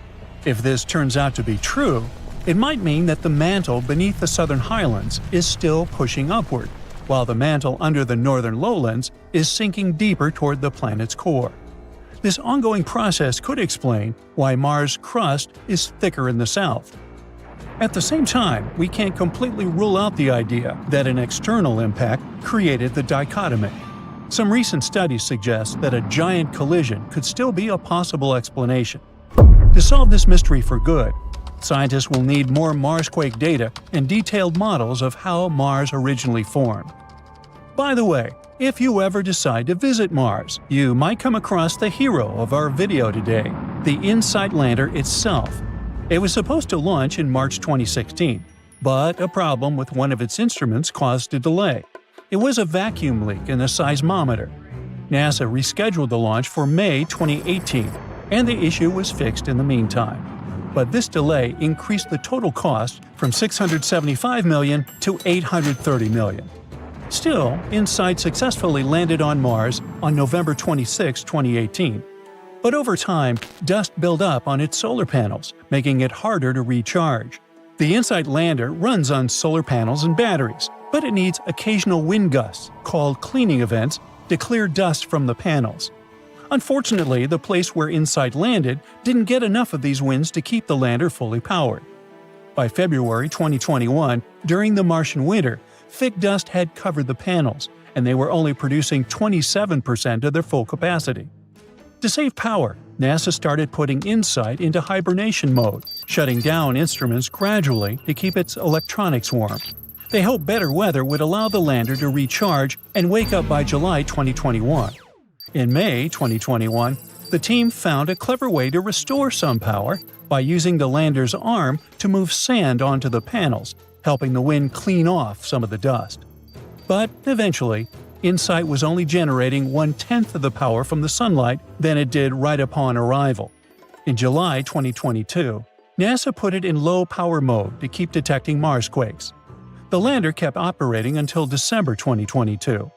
On December 20th, NASA announced that InSight had lost contact with Earth on December 15th, and the mission officially ended on December 21st, 2022.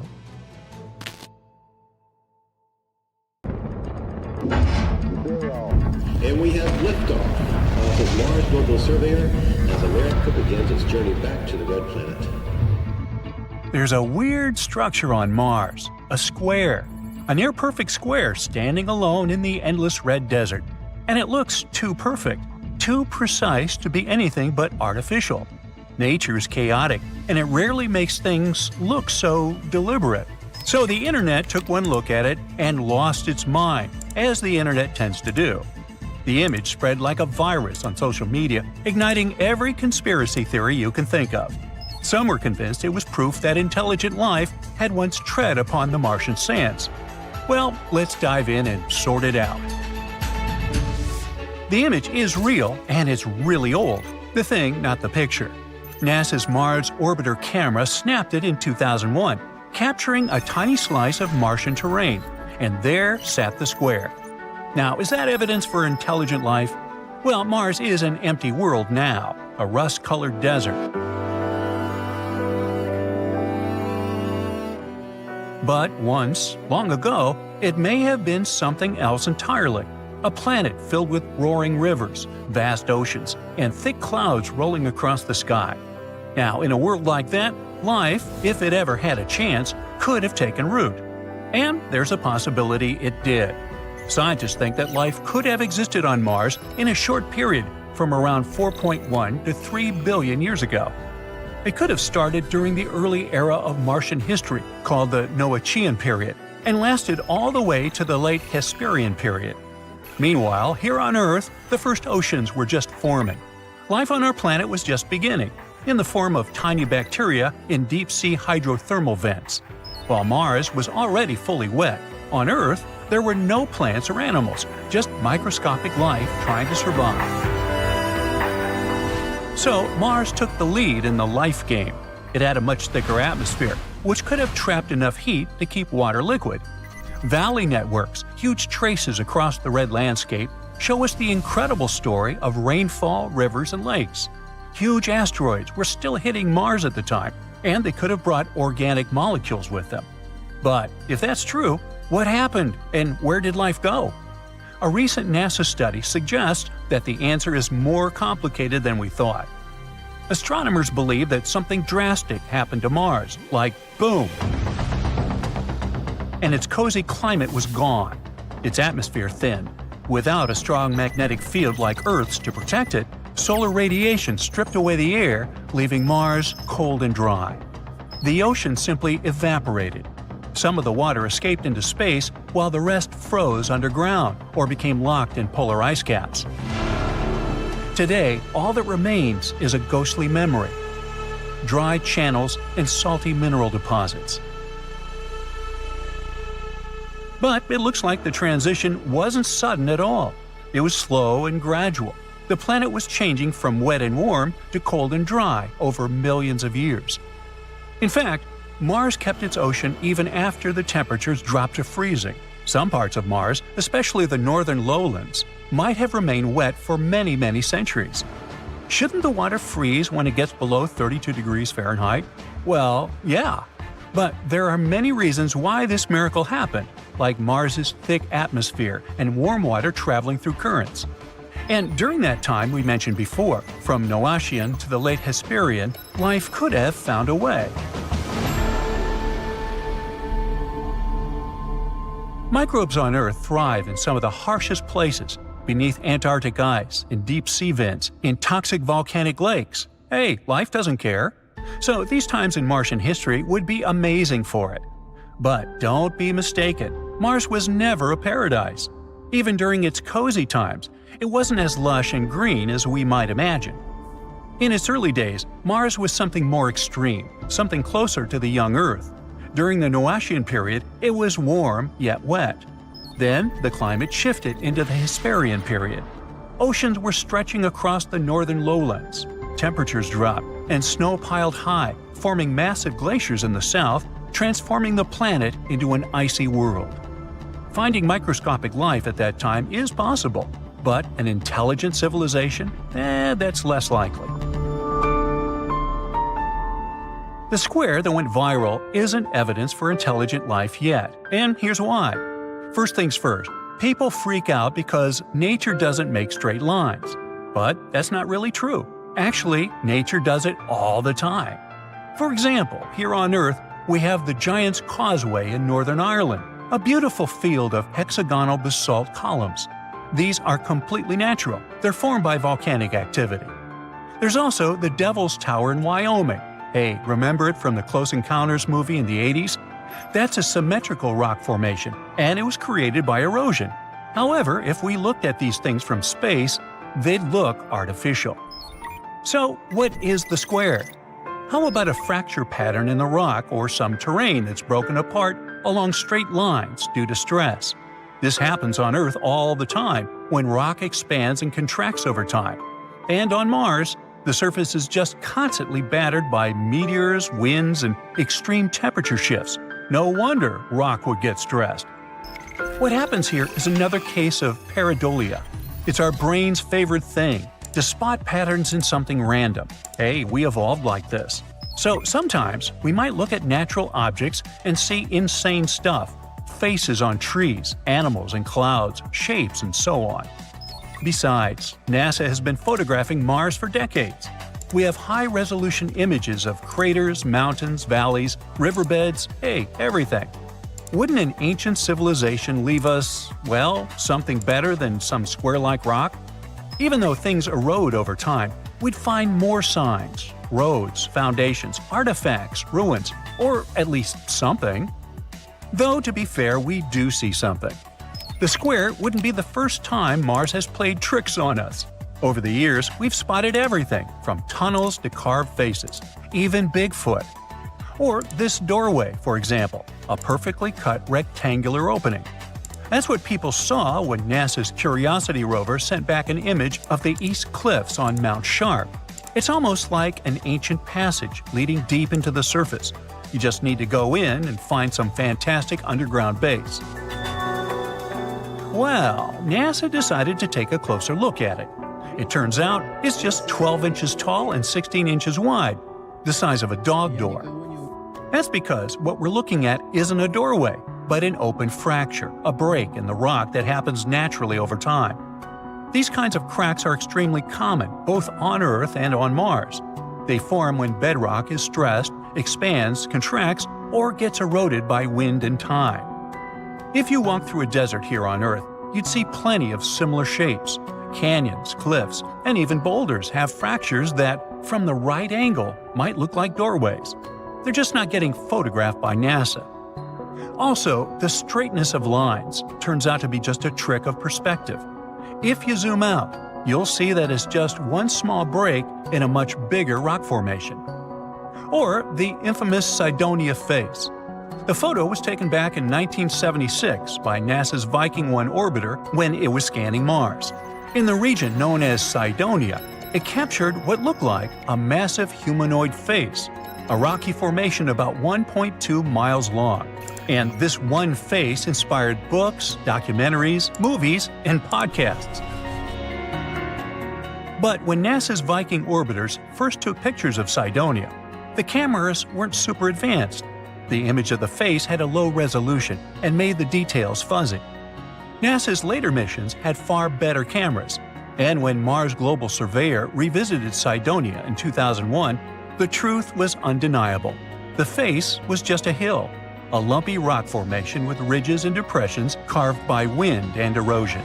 And in 2006, during another mission, a colored image with insanely high detail was made. No traces of face left there whatsoever. That's another Peridolia trick for you. Now, Mars has plenty of secrets left to uncover, but they will be related to its fascinating history, not some secret ancient civilization. The conclusion is, don't trust everything you see online. Sometimes a mysterious rock is just a rock. Like the little engine that could, NASA's Curiosity rover has been bravely crawling over Gale Crater on Mars, trying to see what could have happened billions of years ago that made the planet a red desert.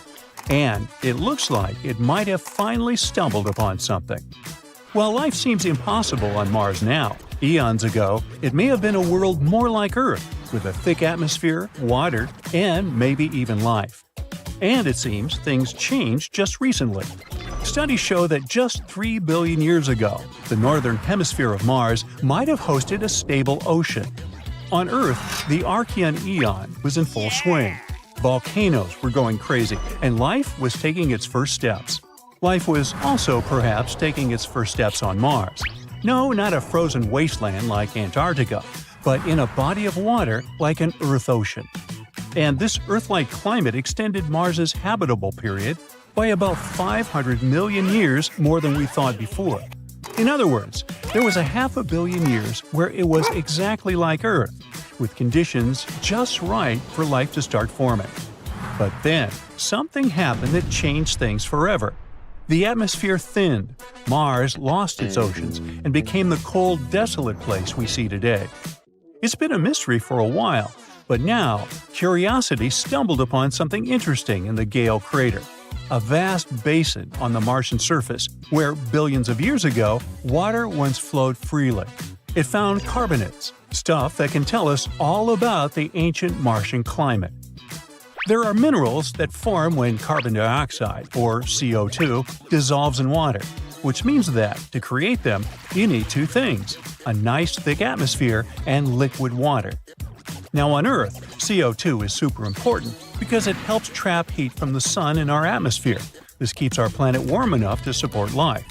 Plants eat it during photosynthesis to create oxygen, which humans and animals need to breathe.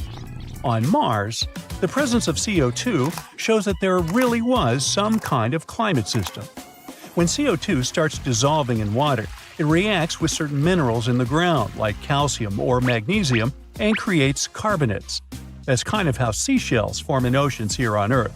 But instead, it's happening with rocks on Mars. And this discovery is huge.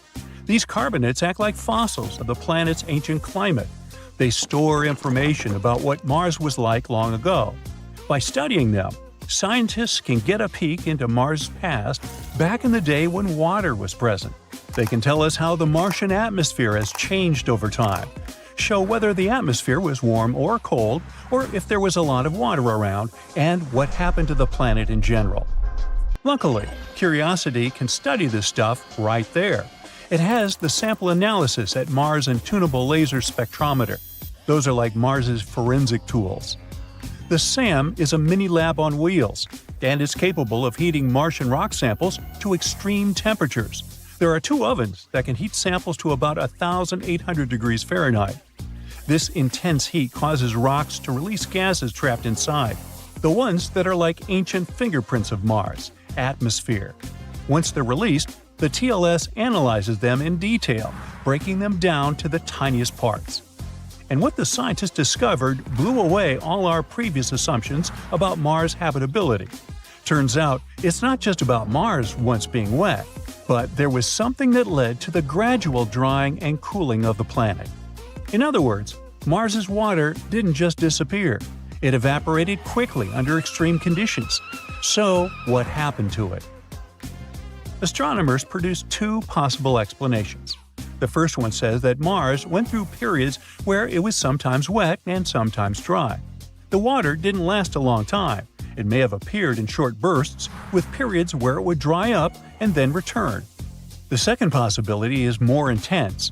The water that was there was incredibly salty and cold, so instead of being liquid, it was mostly frozen in ice. This would have made the planet way too harsh for life as we know it, since the conditions would have been too extreme for anything to survive. Both possibilities sadly mean that Mars wasn't cozy and full of life in the past like some hoped. Well, at least not on the surface. That doesn't mean underground life couldn't exist, though. This one is still a possibility. And to find more, we must keep looking for hints of water now. Actually, after years of exploring Mars, scientists have just made a mind-blowing discovery. Deep beneath the rocky surface of the red planet lies a hidden reservoir of liquid water. Real water this time, not the frozen ice caps or vapor in the atmosphere, though it's miles below the Martian crust. This breakthrough comes from data collected by NASA's InSight lander. This guy spent 4 years listening to the subtle tremors of Mars. You know, Mars quakes. And it analyzed over 1,300 of them.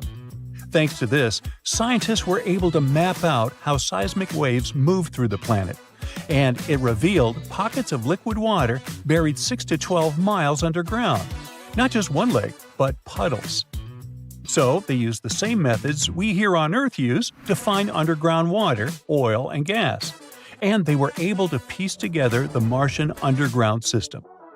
You see, as the water disappeared and dried out, some of it escaped into space when Mars lost its thick protective atmosphere. However, this discovery shows that much of the water didn't disappear. It just sank deep underground, where it still lies today. So close, but out of reach. That's a huge step forward. Water is the most important molecule when it comes to shaping the destiny of a planet. And also, even though we said that Mars wasn't filled with life before, this doesn't take away the possibility of it having life now. If liquid water still exists deep underground, could there be some little microbes hiding there as well? Life as we know it can't survive without liquid water.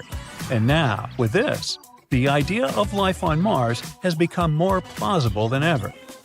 There's a catch, though. While this water may seem like a jackpot to future Mars colonization plans, it's not going to be easy to reach. To say that drilling 6 miles deep into the crust is no small feat is an understatement. Just so you know, here on Earth, the deepest we've drilled is about 7.5 miles. It was in the Kola Super Deep Borehole project.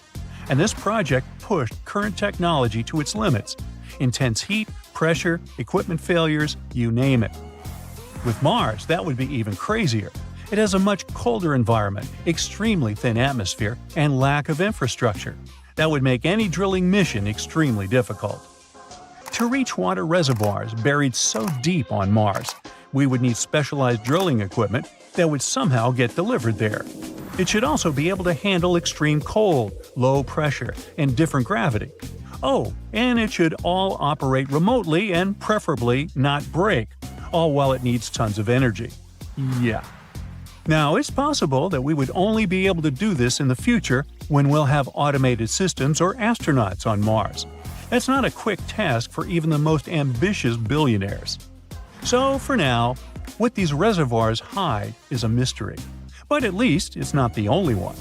As we mentioned, Mars hides one of the greatest secrets beneath its frozen southern pole, another buried vast lake of liquid water. The radar revealed it as it scanned the ice cap in this region. Hey, just don't make me pronounce it. Now, it's weird that it managed to stay liquid with such low temperatures. It's probably because of the geothermal heat beneath Mars' surface, and life could be there too. So now they're thinking about probing this lake first. That would be much easier. Curiosity's work is incredible, and it keeps helping us peel back the layers of Mars' ancient climate, giving us new pieces to the puzzle of what happened to our neighbor, and this could help us avoid similar mistakes in the future. It looks like a regular beach, but something sets off an alarm blaring in your head. The sand looks too red, the sun is too bright, the wind is all wrong, it's hard to breathe, and there's no water in the ocean. Well, panic not, it's normal, since you're on Mars. For the longest time, we've seen Mars as a dry, lifeless dust ball, a freezing desert where water exists only as ice or vapor. But new research suggests that billions of years ago, it was a totally different place. And instead of endless dust, it may have had something much more familiar to us: sunny, sandy beaches. Scientists from Penn State, UC Berkeley, and Guangzhou University studied radar data from China's Zhurong rover. It started to roll across Mars in 2021. While exploring the surface of the red planet, it found sloping rock formations that looked strikingly similar to the ones found on Earth's coastlines. Those are called foreshore deposits. They form when waves push sand onto a shoreline. But Zhurong wasn't just taking pretty pictures.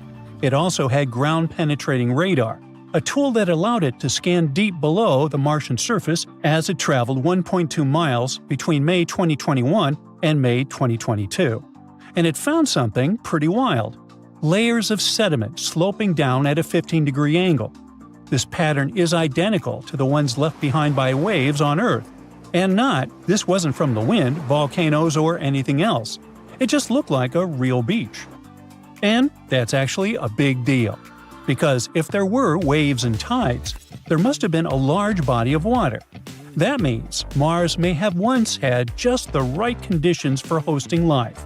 Even after 3.5 billion years, the formations are still incredibly similar to beaches on Earth. So there must have been a time when Mars was much more than just a dusty rock in space. After revealing this shocking news, Zhurong's radar scanned 260 feet deep into the ground, discovering sediment layers. They once formed along a path perpendicular to an ancient shoreline, the one that likely existed 4 billion years ago. At the same time, it might not be all that surprising. Back then, Mars wasn't the dry, frozen wasteland we see today. It had a thicker atmosphere, a warmer climate, and plenty of liquid water. And I'm not even talking about some tiny puddle. Beaches don't form without a massive body of water.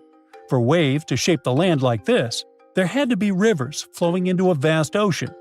Powerful currents had to be moving sand around, and water had to stick around for a long time.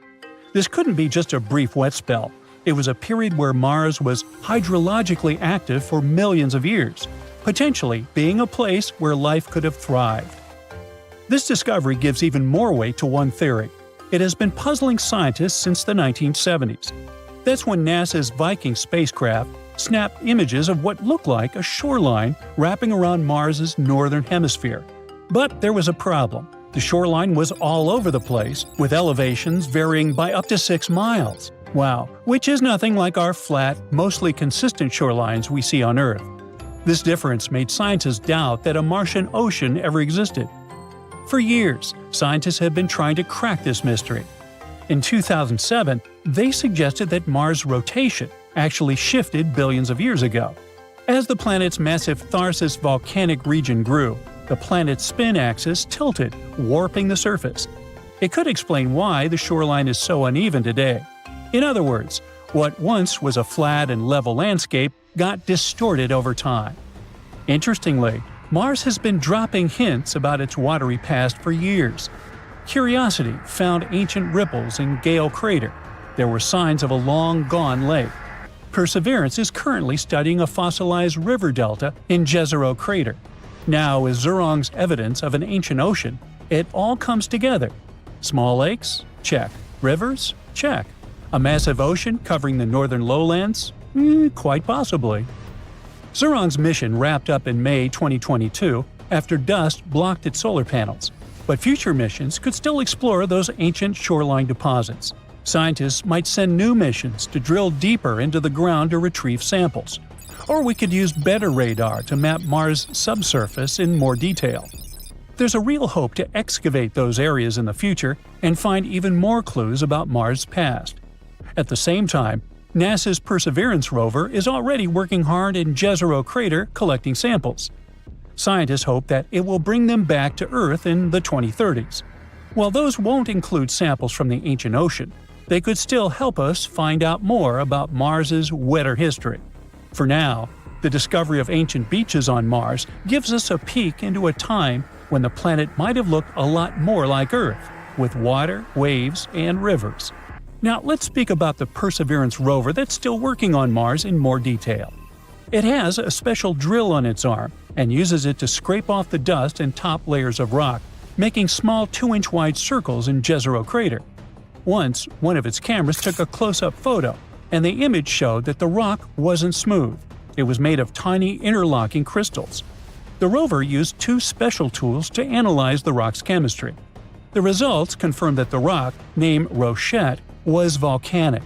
It meant it formed from lava or magma, not from mud and clay, like scientists had expected from a former lakebed. Perseverance, also known as Percy, landed on Mars in February 2021, along with a small helicopter named Ingenuity. It is the most advanced rover ever sent to Mars, following in the footsteps of Curiosity, Spirit, Opportunity, and others. But Percy has a different mission. While older rovers mainly studied Martian rocks and climate, Perseverance is searching for signs of past life. Scientists chose Jezero Crater because it looks like it used to be a lake where tiny life forms could have lived. The rover drills, scrapes, and collects rock samples to study with its science tools. It also saves some samples to bring back to Earth in the future for even closer study. Perseverance has found some surprising things on Mars. Scientists studying the data it sent back have discovered that Jezero Crater has changed a lot over time. Long ago, this area had flowing lava, a lake that lasted for thousands of years, rivers that carried mud and sand, and even massive floods that brought in rocks from far away. It means that Jezero's history is more active and unpredictable than scientists expected. This definitely made it harder to find the sedimentary rocks they were looking for. But it has also revealed new places where ancient life might have existed. Another exciting discovery is that every rock Perseverance has studied so far contains carbon-based materials, the same stuff that life on Earth is built from. NASA's Perseverance rover also carries a special tool called MOXIE, which has managed to make oxygen from the carbon dioxide in Mars' atmosphere for the first time. Over 16 test runs, MOXIE produced about 4 ounces of oxygen. That's enough to keep an astronaut breathing for about 4 hours. It worked even better than expected, making up to 0.42 ounces of oxygen per hour. After running successfully for 2 years, MOXIE completed its final test in September 2023. It brings us one step closer to sending humans to Mars in the future. In any case, back to the discovery of ancient shorelines on Mars. This finding might help us see the red planet with new eyes. Water might have been flowing across its surface for tens of millions of years, carving out lakes, rivers, and even a vast ocean. What else have we misunderstood? Did Martian dinos stroll across the vast green valleys of the planet? Or were those bizarre marine creatures the likes of which we can't even imagine?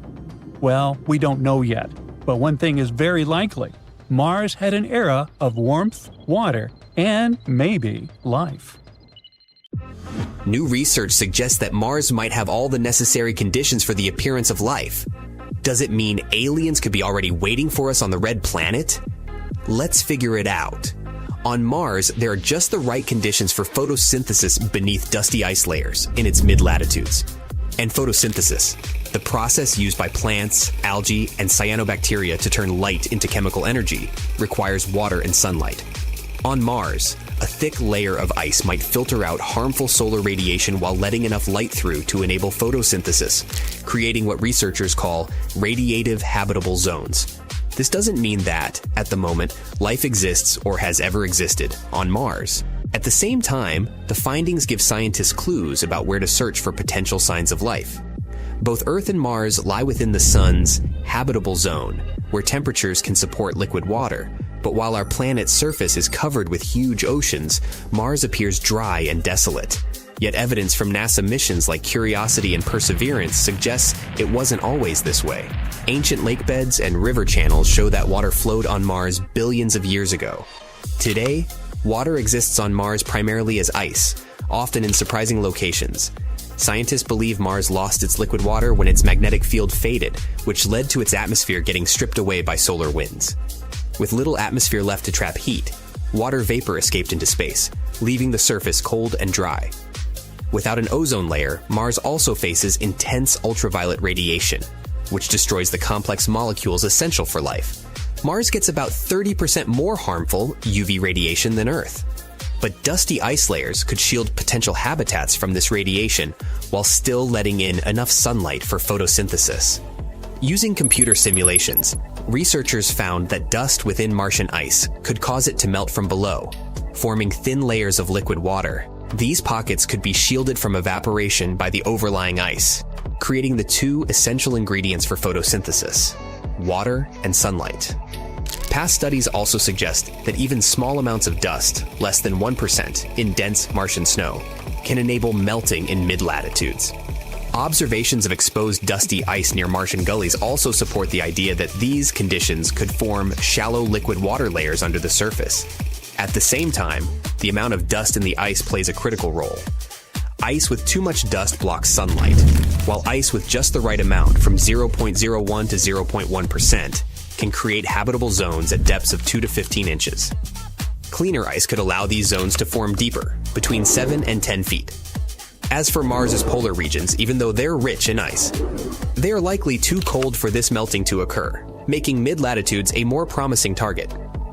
Interestingly, similar habitats exist on Earth, providing an analog for what might happen on Mars.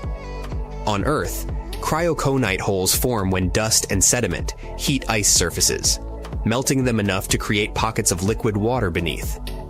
These translucent ice layers allow sunlight to go through, and researchers have discovered microorganisms living in these shallow subsurface environments. While they go dormant in winter, when sunlight returns in the summer, it reactivates these tiny ecosystems. While this research doesn't confirm the existence of life on Mars per se, it does open up new avenues for exploration. Understanding how dusty ice interacts with sunlight and melts could help identify potential habitable zones on the red planet. The research team is planning to refine their simulations to better pinpoint where and when melting might occur on Mars. They're also recreating these conditions in the lab to study them in greater detail. This work could provide important insights for future missions looking for signs of life on Mars. Mars has long been a source of mystery and fascination, with numerous anomalies discovered on its surface that challenge conventional explanations. Among the most intriguing is a square-shaped formation captured by the Mars Global Surveyor's orbiter camera. This unusual structure, visible in an image available through Arizona State University's Mars Image Explorer, has sparked intense debate among researchers and enthusiasts alike. Many believe that this geometric formation, along with other peculiar structures on Mars, warrants further investigation as it could potentially reveal artificial or unknown processes shaping the Martian landscape. The discovery of this square-shaped formation has raised profound questions about its origin. Unlike the chaotic natural formations typically seen on Mars, this structure exhibits a level of symmetry and geometric precision rarely found in nature. Most natural geological processes, such as erosion and volcanic activity, tend to create irregular, unpredictable formations. However, the almost perfect angles and well-defined edges of this Martian square suggest that it may not be the product of ordinary geological forces. Some skeptics argue that its unique shape indicates an artificial or intelligently designed origin, pointing to the possibility that Mars may have once harbored an advanced civilization or been visited by extraterrestrial beings in the distant past. If this theory holds, the square formation could represent the remnants of an ancient structure, now partially buried under Martian dust and sediment. One of the most compelling aspects of this formation is its location and scale. The image from the Mars Global Surveyor provides detailed measurements suggesting that the square formation is significantly large, far beyond the scale of ordinary rock formations. Its distinct shape compared to the surrounding terrain makes it stand out as an anomaly, further adding to the mystery of its existence. If it were merely the result of natural geological processes, one would expect to see other similarly shaped formations nearby. Yet this is not the case. This discrepancy raises questions about whether Mars has undergone processes unknown to mainstream science, or if intelligent intervention played a role in shaping its surface. Supporters of the artificial structure hypothesis argue that the square formation could be a remnant of an ancient Martian civilization, similar to the ruins of ancient cities found on Earth. They suggest that if Mars once had conditions capable of supporting life, it is entirely plausible that an advanced society could have flourished there before some catastrophic event led to its demise. Given the evidence of past water activity and the possibility of an ancient atmosphere, this theory is not as far-fetched as it might seem. If Mars did indeed host intelligent life in the distant past, structures like the square formation could be key to understanding the history of the planet and the fate of its inhabitants. Another possibility is that the square formation may be linked to extraterrestrial visitors. Some researchers speculate that Mars may have been used as a base or an outpost by non-human intelligences at some point in history. The precision of the square shape and its distinct edges lend credibility to the idea that it may have been deliberately constructed rather than formed through random geological processes. If true, this would suggest that Mars has played a far more significant role in interstellar history than previously thought. NASA and other space agencies have largely remained silent on the implications of these formations, often dismissing them as natural rock formations or imaging artifacts. However, this stance has not deterred independent researchers and analysts from continuing to investigate. With the increasing availability of high-resolution images from Mars rovers and orbiters, more anomalies are being identified, adding to the growing body of evidence suggesting Mars may not be the barren, lifeless world it is often portrayed to be. The presence of geometric formations on Mars raises profound questions about our understanding of planetary science and history. If the square formation is indeed artificial, it could revolutionize our understanding of Mars and the possibility of extraterrestrial intelligence. Despite skepticism from mainstream scientific circles, the demand for further study of these formations continues to grow. Many argue that future missions to Mars should prioritize the exploration of these anomalies using advanced technology to determine whether they are truly artificial in nature. With human missions to Mars on the horizon, the opportunity to investigate these structures up close may soon become a reality. If we are to uncover the true nature of Mars, we must be open to the possibility that what we find there could change everything we thought we knew about the universe. The square-shaped formation on Mars remains one of the most intriguing and unexplained discoveries in planetary exploration. Its geometric precision and distinct appearance challenge traditional explanations and fuel speculation about its possible artificial origins. Whether it is evidence of an ancient civilization, a remnant of extraterrestrial visitors, or a geological anomaly unlike any seen before, this formation demands further study. As humanity continues to explore the cosmos, we may one day uncover the truth about Mars and the mysterious structures that lie on its surface, revealing secrets that have been hidden for millennia.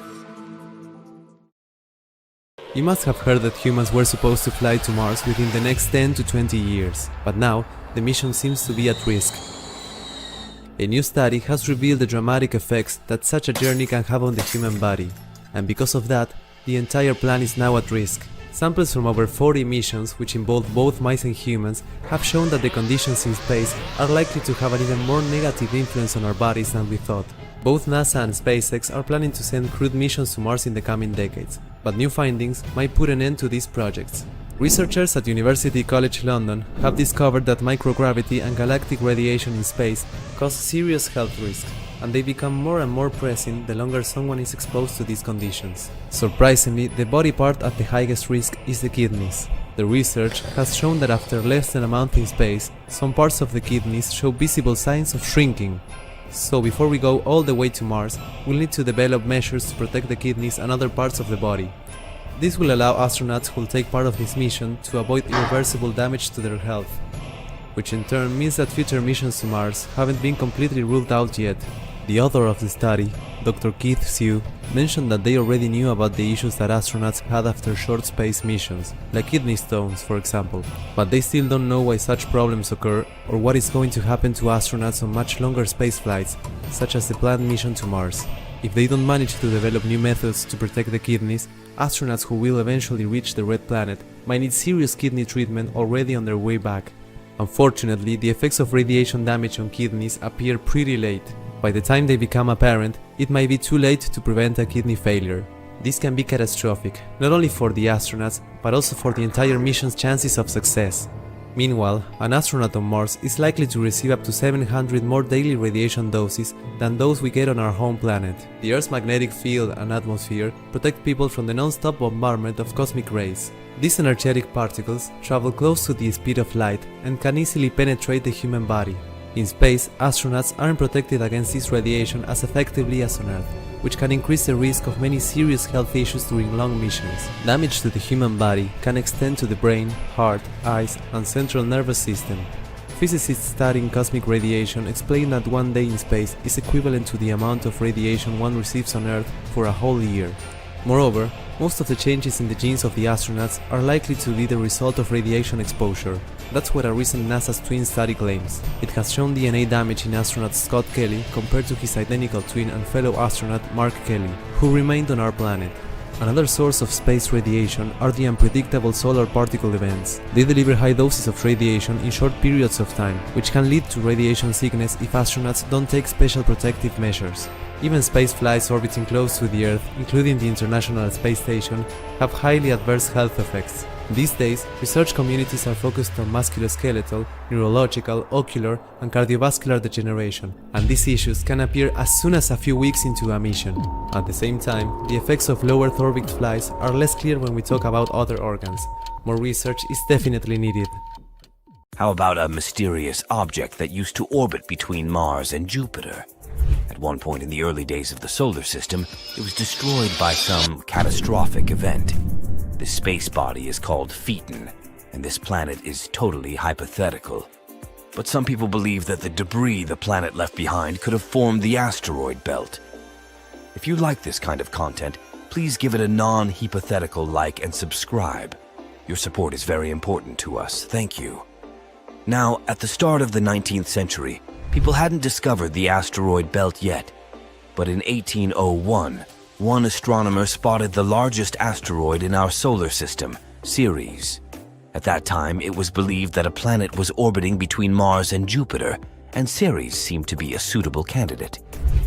But the next year, another astronomer discovered one more space object with a similar orbit. It was an asteroid that was later named Pallas. These discoveries made scientists conclude that these two objects could have been fragments of the very planet that had once been dwelling between Mars and Jupiter. The following discovery of 2 more asteroids, Juno and Vesta, seemed to confirm this idea. Only in the 20th century did the hypothetical planet get its name, Phaeton. It was actually a name taken from Greek mythology, meaning shining one. The hero with this name was the son of the sun deity, Helios, who rode his solar chariot across the sky every day, giving humans the heat and light necessary for survival. One day, Helios allowed Phaeton to drive his chariot. But the sun didn't manage to control the horses. Everything went wrong, and Earth was about to burn down. That's why the main deity, Zeus, had to stop Phaeton with a thunderbolt. The idea of the asteroid belt being the sad result of the planet's destruction was called the disruption theory. And of course, there were several ideas explaining the planet's tragic fate. The most obvious one is that Phaeton was hit by a large space object. It could be another hypothetical body called Nemesis.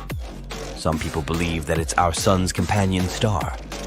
According to this theory, the sun has a small companion star that has an extremely elliptical orbit.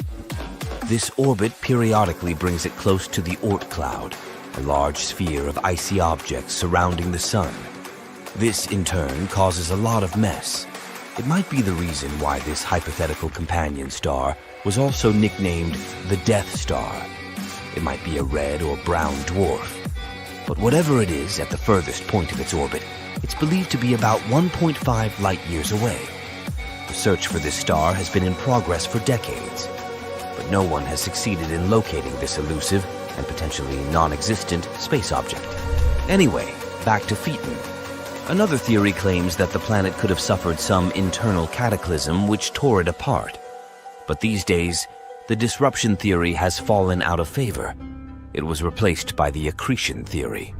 According to it, the asteroid belt formed in the process of gradual buildup of particles initially floating in a gaseous environment.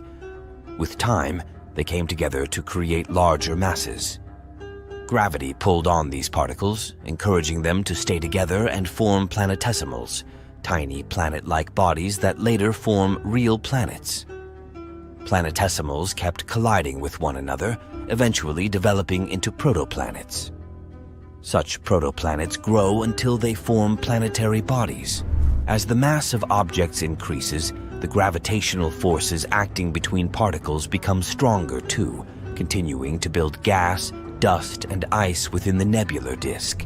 It all has a snowball effect where the increase in mass results in more particles getting involved in the process.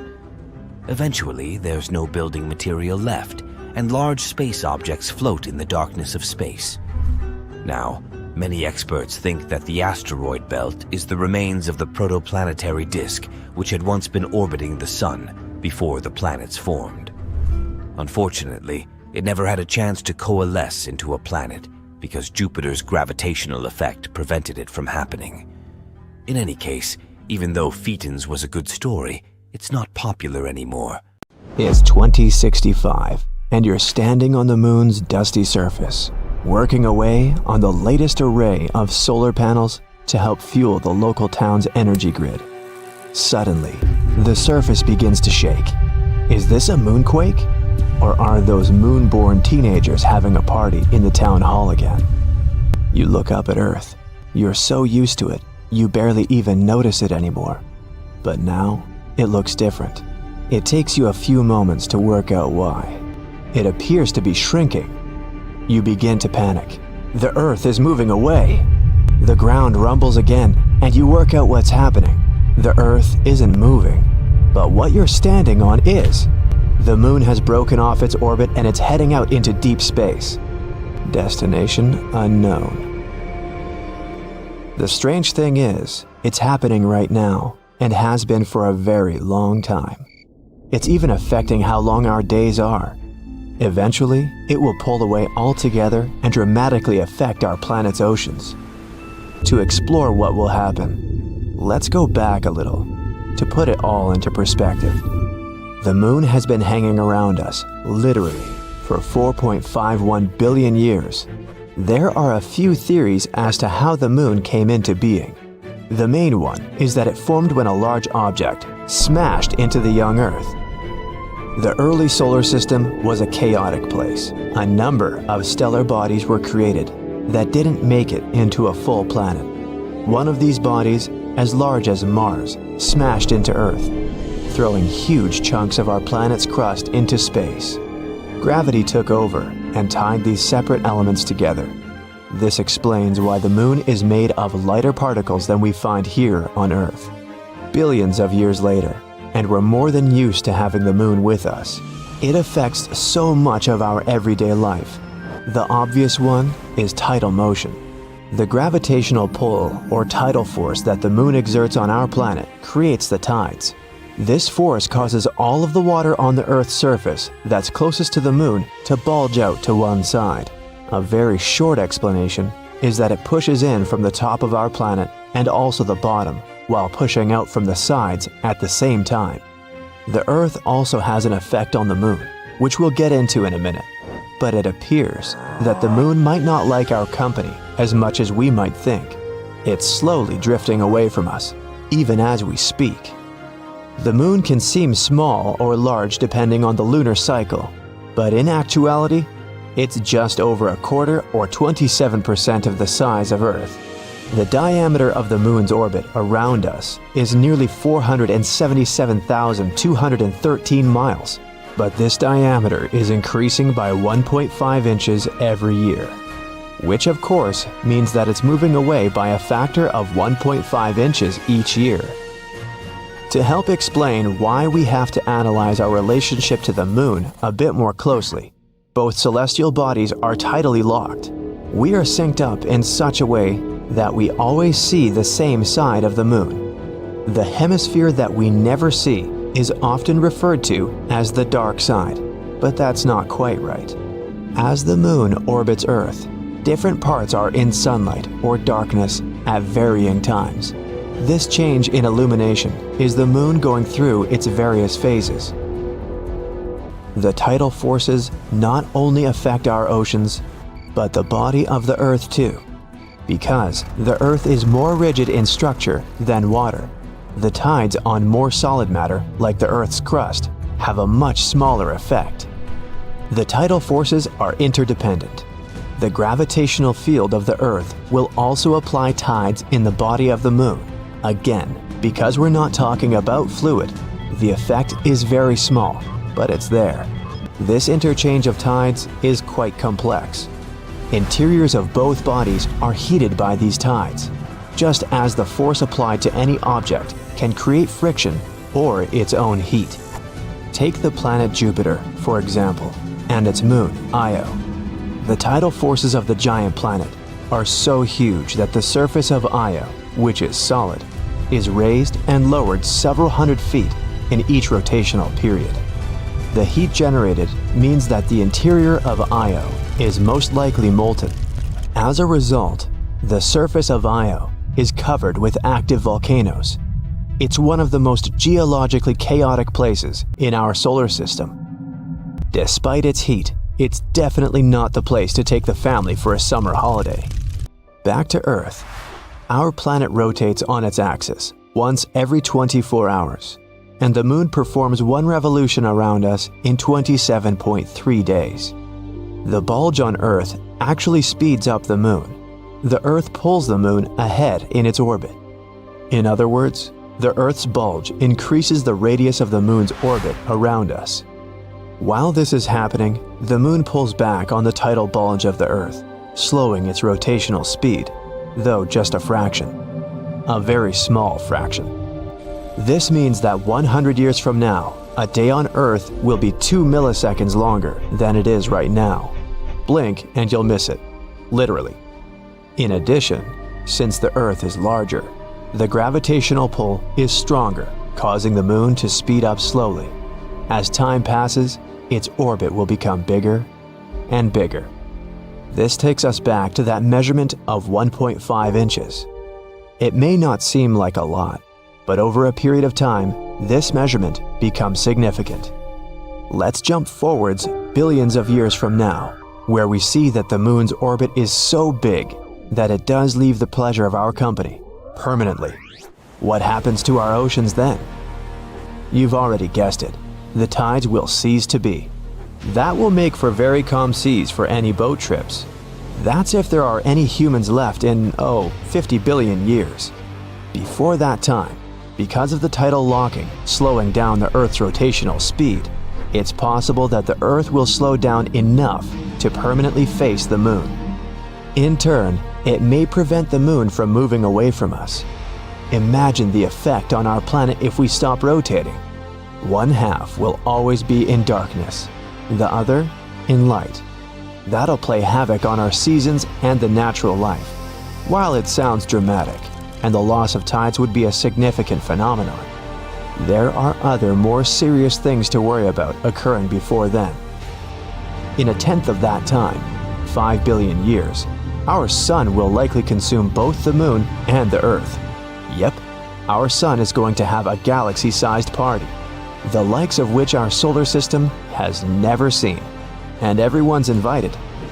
The Sun is continually burning the hydrogen in its core into helium. Right now, it's approximately halfway through its life cycle. Towards the end, it will run out of hydrogen in its core. The Sun will ultimately become a red giant. Its surface is predicted to reach Mars.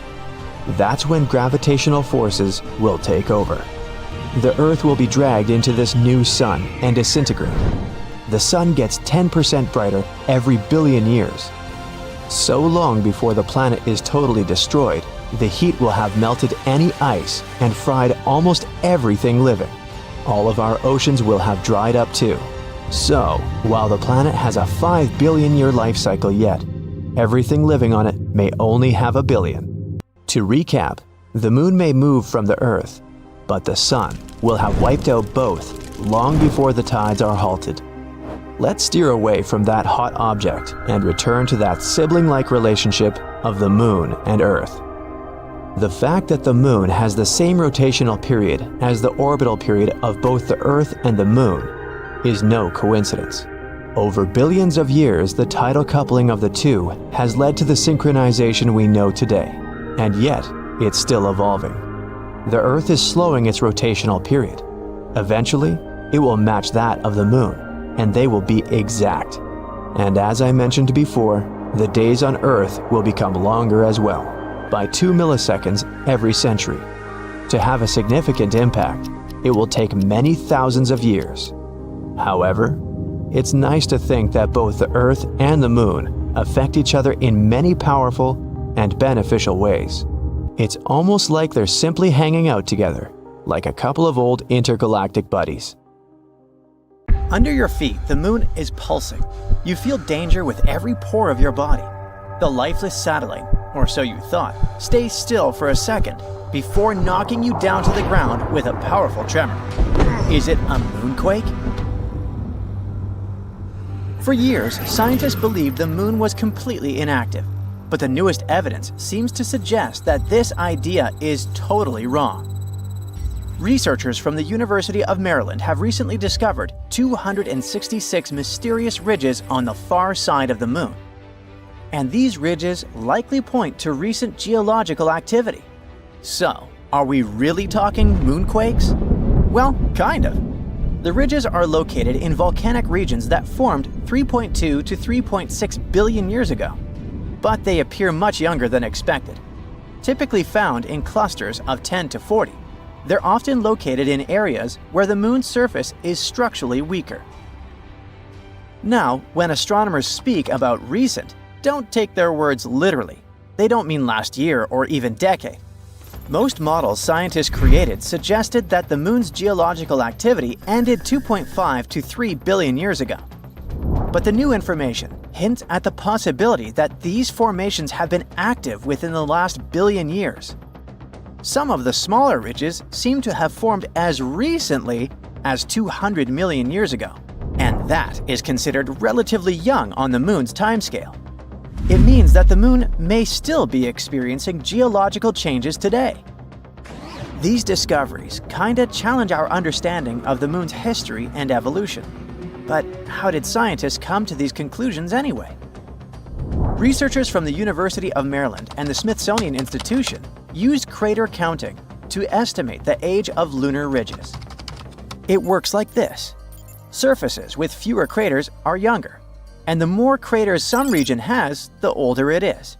Plus, the analysis showed that some ridges cut through already existing craters, meaning they likely formed around 160 million years ago. In geological terms, this is very recent, suggesting that these ridge-forming processes may still be happening. Another cool thing is that the ridges on both the near and far sides of the Moon are similar, which means they may have formed through the same geological processes, having been shaped by the same forces. These forces might include the Moon's gradual shrinking, thermal contraction, and shifts in its orbit. We'll talk about it a bit later. Another argument supporting the idea of a still active Moon is decades-old data from the Apollo missions. They had already detected shallow moonquakes with the Apollo Lunar Seismic Experiment, recording 28 quakes ranging from magnitude 1.5 to 5. Researchers believe that these ridges may be linked to similar seismic activity. Now, about that bizarre shrinking of our natural satellite. Scientists believe the Moon formed about 4.5 billion years ago when a Mars-sized object collided with early Earth. This catastrophic impact likely sent bunches of superheated material into space. Eventually, they came together and formed the Moon. In its early years, the Moon was just a molten world, shaking from intense volcanic and seismic activity. So, the Moon used to be a molten mess floating through space. But when did it actually solidify? Scientists have finally figured it out, 4.43 billion years ago. This was a huge turning point, not just for the Moon, but for Earth too. After all, the giant impact that formed the Moon might have also been the final blow that made Earth stable enough to support life. In any case, billions of years passed. The Moon gradually cooled and contracted. And now look at this modern-day rocky sphere illuminating our nights. But the Moon isn't completely rigid yet. It still keeps cooling. And this slow cooling of its core might be one possible reason for the Moon's continued activity. As it cools, the Moon's interior contracts, which leads to cracks and shifts in the crust. One of the clearest signs of this contraction is found in the lunar maria. See these large, dark patches on the Moon? Those are called maria, areas formed when lava filled ancient asteroid impact craters and then solidified. Then, over time, the cooling and contracting crust created these wrinkle ridges. Another factor of the ongoing geological activity could be the Moon's gravitational interactions with Earth. Such non-stop powerful interactions likely create surface stress and trigger tectonic movements. It's all good and exciting, but can this activity on the Moon actually affect humans? In a sense, it can. The Moon has long been seen as a stable place for future bases and resource extraction. But the discovery of this ongoing geological activity is pretty worrying. If the surface is still shifting, future settlements, infrastructure, and mining operations could face serious risks. That's why, at the moment, we need seismometers and ground-penetrating radars to better understand these movements. It will allow us to assess potential dangers before any long-term missions begin. By the way, there's another potential problem future lunar missions might have to deal with, and it's moon dust, aka regolith. Apollo astronauts quickly learned that this jagged, sticky dust gets everywhere and can damage suits, equipment, and even health. A new study from Texas A&M engineers found another problem. When rockets land or take off, they kick up regolith, which can become a collision hazard, especially with many spacecraft bringing crews and cargo to the Moon. Lunar regolith comes in all sizes, from tiny dust particles to large rocks. The main ingredient in moon dust is fine silicate materials, about 70 microns in size, like a human hair. They formed over billions of years as meteors and asteroids smashed into the Moon's surface, grinding much of it into powder. Unlike Earth, the Moon has almost no atmosphere. It's incredibly thin, so there's no wind or water to smooth out the dust. On top of that, constant exposure to solar wind has given the regolith an electrostatic charge. making it stick to anything it touches. Apollo astronauts quickly found this out the hard way. Moon dust clung to their suits, got trapped inside their landers, and stuck to everything. Worse, it became a health hazard, causing eye irritation and breathing problems inside their spacecraft. But at the moment, it seems like a problem for future us. A much more important issue is finding water to support future missions, and China is going to deal with it. It's getting ready for a big mission to look for hidden ice on the moon. As part of the Chang'e 7 mission in 2026, a flying robot will explore deep craters at the moon's south pole, where ice might be trapped. If they manage to confirm it, this could be a game changer for future lunar missions. Astronauts will have a water source and even fuel for space travel. The mission is a key step in China's plan to land astronauts on the moon within 5 years. While signs of water have been found before, like in soil samples from Chang'e 5's probe and observations by NASA and Indian spacecraft, scientists believe that deep ice deposits are the real key to supporting future missions. The south pole of the moon has some incredibly deep craters, and experts think ice could be hiding inside them. The flying robot will try to explore one or more of these craters after landing. If it does find the ice, it could make long-term moon missions much cheaper and more practical, helping astronauts live and work on the moon. Some scientists also think that this discovery could offer us some clues about extraterrestrial life. In any case, whether we find water on the moon and learn to deal with that pesky dust or not, the recent discovery of those young lunar ridges is a game changer. If the moon is still geologically active, it means we don't know as much about our closest neighbor as we thought.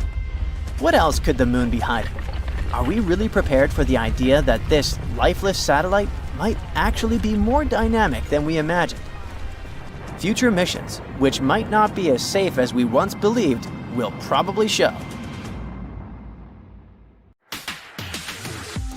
Soon we might start constructing loads of stuff on the moon. All because India's moon mission has recently detected sulfur near the moon's south pole. This chemical element can come in extremely handy for creating infrastructure on our satellite. It's the first time this chemical element has been discovered on Earth's natural satellite. This sought-after element is mostly found near Earth's volcanoes.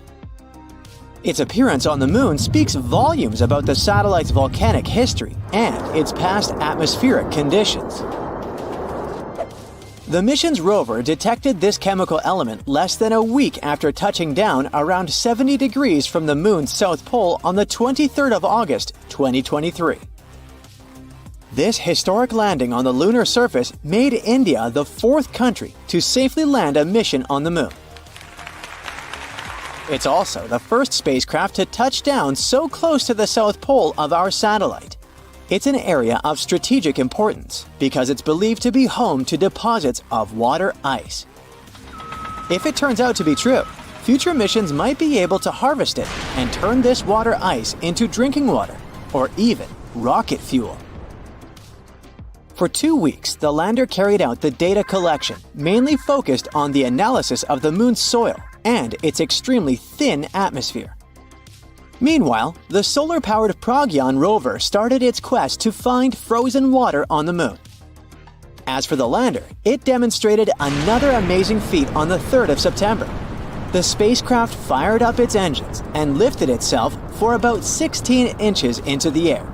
Then it made a tiny hop to land 12 to 16 inches away from its original position. It's kinda a big deal. Being able to get a lander back off the surface of the moon is essentially for future missions, showing that they can safely return soil samples or even astronauts back home after a lunar mission. In September, the Indian spacecraft was put into sleeping mode. The 14-day-long lunar night was approaching, and the spacecraft wasn't designed to collect scientific data during this period of time. So far, we've learned about a few major findings of the mission. One is related to measuring the temperature of the moon's topsoil at different depths. Intriguingly, The surface of the satellite in that region turned out to be hotter than expected. It was believed that the temperature could be between 68 and 86 degrees Fahrenheit on the surface, but it was around 158 degrees Fahrenheit, way hotter than it should be. The other discovery indicates the presence of several chemical elements, including oxygen. Besides, the data received from the spacecraft confirms the presence of aluminum, calcium, iron, titanium, silicon, and other chemical elements on the lunar surface close to the South Pole. The rover also used special instruments designed to measure quakes and rumbles beneath the lunar surface to detect some seismic activity. It brings us back to the sulfur detected thanks to the rover's spectroscope. Scientists are currently working on figuring out whether this element formed on the surface in a natural way or whether it's the result of volcanic activity or a meteor strike. Another astonishing thing found on the moon is a rock, and it may be the oldest known Earth rock. A 0.7-inch wide chip included in a large rock collection brought to our planet by Apollo astronauts might actually be a 4 billion-year-old fragment of Earth. This finding could help us paint a better picture of the intense pounding early Earth got at the dawn of its life. It could go like this. Soon after the rock formed, an asteroid impact might have blasted it from Earth. At that time, our planet's satellite was 3 times closer to Earth than it is today. The collision was so powerful that this chunk of terrestrial rock found its way to the moon. Later, this fragment got engulfed in a lunar breccia, a motley kind of rock. Eventually, the rock was brought back home to Earth by Apollo 14 astronauts. Even though scientists had found meteorites coming from Mars and the moon before, it was the first time a rock from the moon turned out to be a terrestrial meteorite. They also found out that the rock had formed in a water-rich environment at temperatures and pressures corresponding to those at around 12 miles beneath the surface of our planet. In 2019, China's Chang'e 4 mission made history by landing on the far side of the moon. The mission's rover helped researchers visualize structures hidden deep below the surface of the satellite, revealing billions of years of lunar history. The Yutu-2 rover made this discovery with the help of its lunar penetrating radar. It imaged deep into the moon's surface and listened to echoes of sound bouncing back off structures hidden from view under the surface of the moon. It turned out those structures were resting at depths of almost 1,000 feet. The research suggests that the first 130 feet under the surface are made up of layers of dust, soil, and rocks. The instruments also discovered a concealed crater that must have formed after a large object slammed into the moon's surface. Long, long ago, ancient lava was likely to be flowing deep underground. Researchers believe that the broken rocks around the formation might be debris produced by the impact. They also found that the volcanic rock layers were thinner the closer they were to the surface. Such a thickness variation of lava flows might mean a decrease in the number and magnitude of eruptions over time. So, lunar volcanic activity gradually dwindled since the moon's formation around 4.5 billion years ago. On the far side of the moon, there is one of the largest and oldest impact craters in our solar system, the South Pole Aitken Basin. Unfortunately, from Earth, you can only see its outer rim, which looks like a huge chain of mountains. It's a ginormous 8-mile deep dent, stretching for more than 1,500 miles in diameter and covering 1/4 of the moon's surface. Astronomers are sure that this crater appeared when an asteroid collided with the moon around 4 billion years ago. And now, look at this gigantic chunk of metal the size of 4 states of Connecticut. As for its weight in pounds, it's enough to say that the number contains 18 zeros. This mysterious mass is hidden about 180 miles under the moon's surface, somewhere in the middle of the South Pole Aitken Basin. It was discovered when Grail, which stands for NASA's Gravity Recovery and Interior Laboratory mission, gathered data about our natural satellite. When examining this information, scientists noticed that in one place on the Moon's surface, there was a weird change in gravity. After researching this phenomenon, they concluded that something mysterious was weighing down the basin floor there. So far, researchers haven't figured out the origin of the bizarre lump, but there are several theories. One of them claims that the finding is a chunk of dense oxide, which appeared when the Moon was just taking its shape. At that time, the satellite was still covered with ancient oceans of magma, and the lump could be formed at the final stages of its cooling. However, most scientists support another theory, according to which the puzzling mass is part of the giant asteroid that once created the South Pole Aitken Basin. Since the thing is metallic, it's probably the iron-nickel core of the asteroid. There might be a labyrinth of lava tubes on the Moon.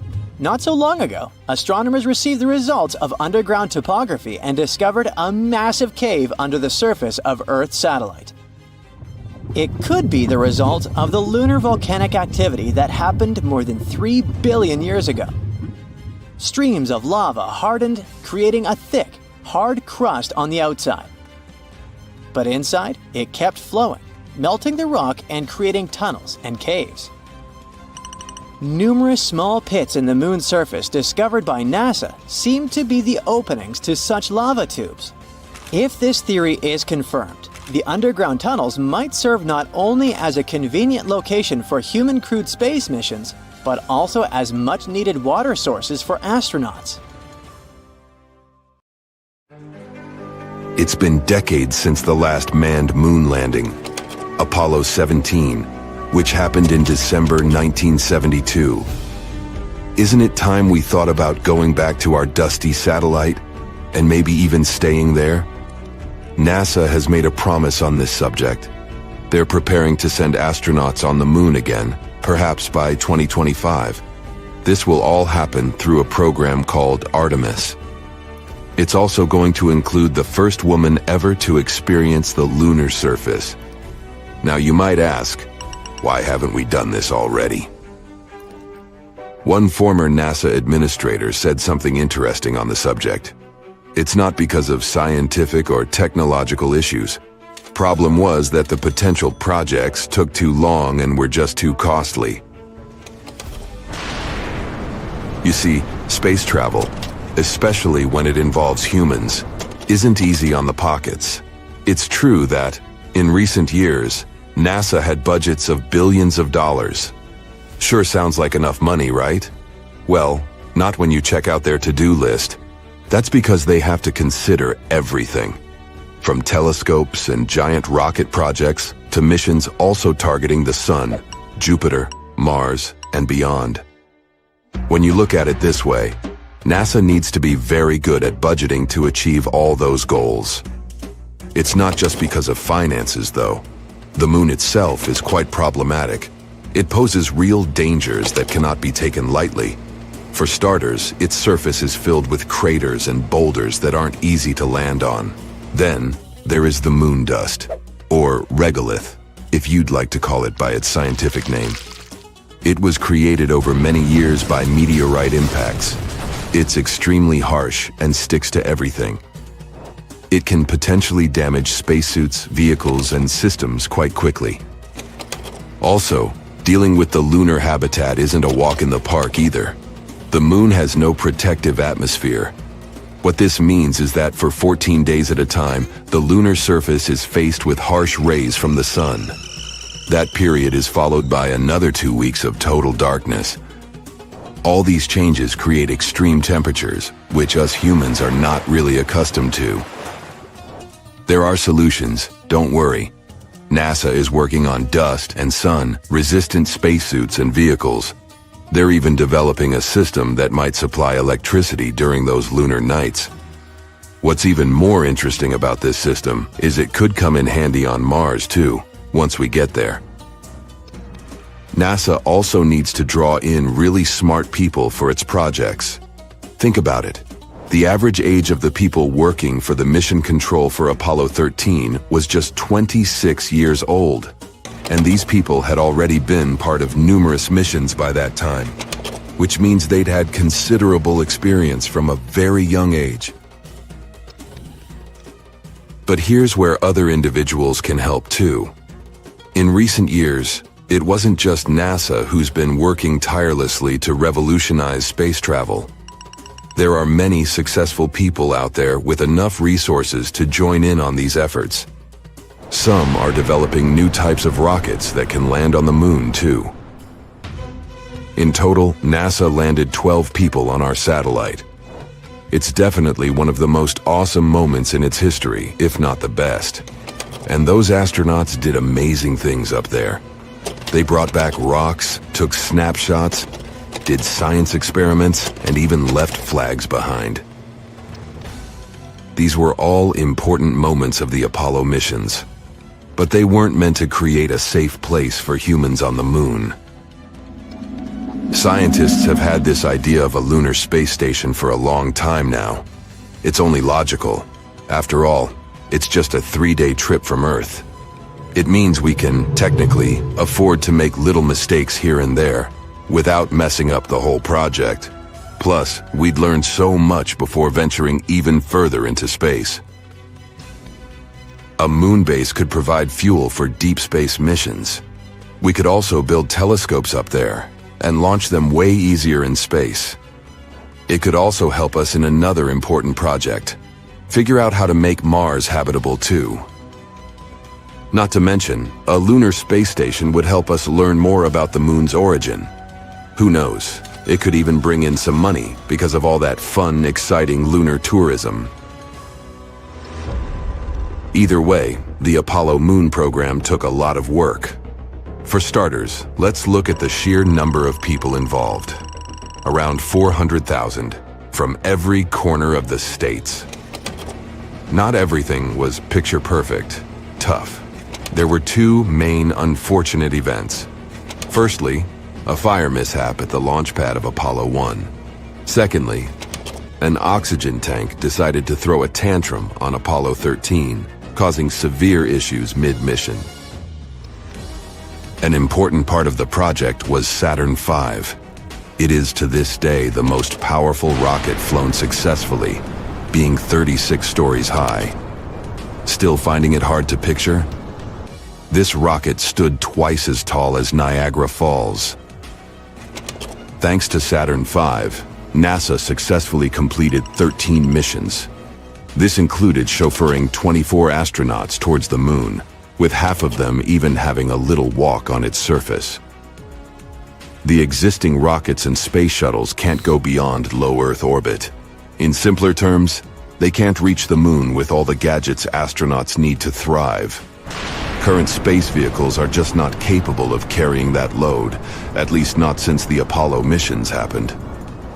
Regardless, we did make a lot of progress on Earth and are ready to send astronauts to our satellite pretty soon.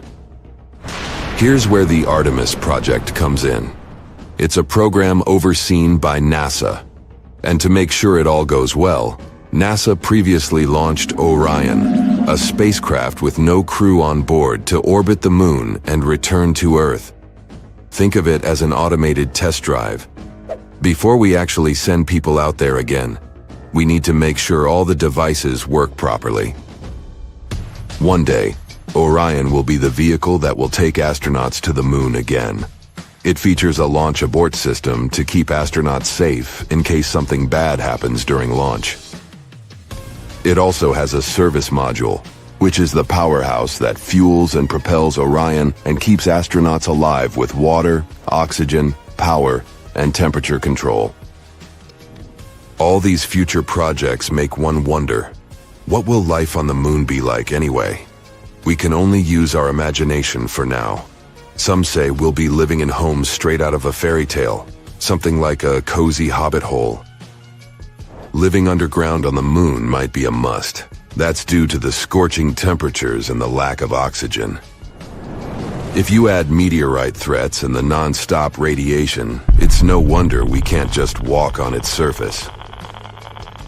What about transportation? Big and small companies alike are trying to create the ideal moon ride. If current estimations are current, one type of moon taxi will take off as soon as 2024. Unlike our current rockets, these space taxis won't have to deal with the harsh conditions of re-entering Earth's atmosphere. It will be easier for them to make multiple round trips. To support our lunar living, we'll need to have a special area for space taxis to safely take off and land. Think of it as a landing pad on a firm, flat stretch of moon surface, protected by walls to shield against moon dust. Moving around on the moon's surface will be made easier too.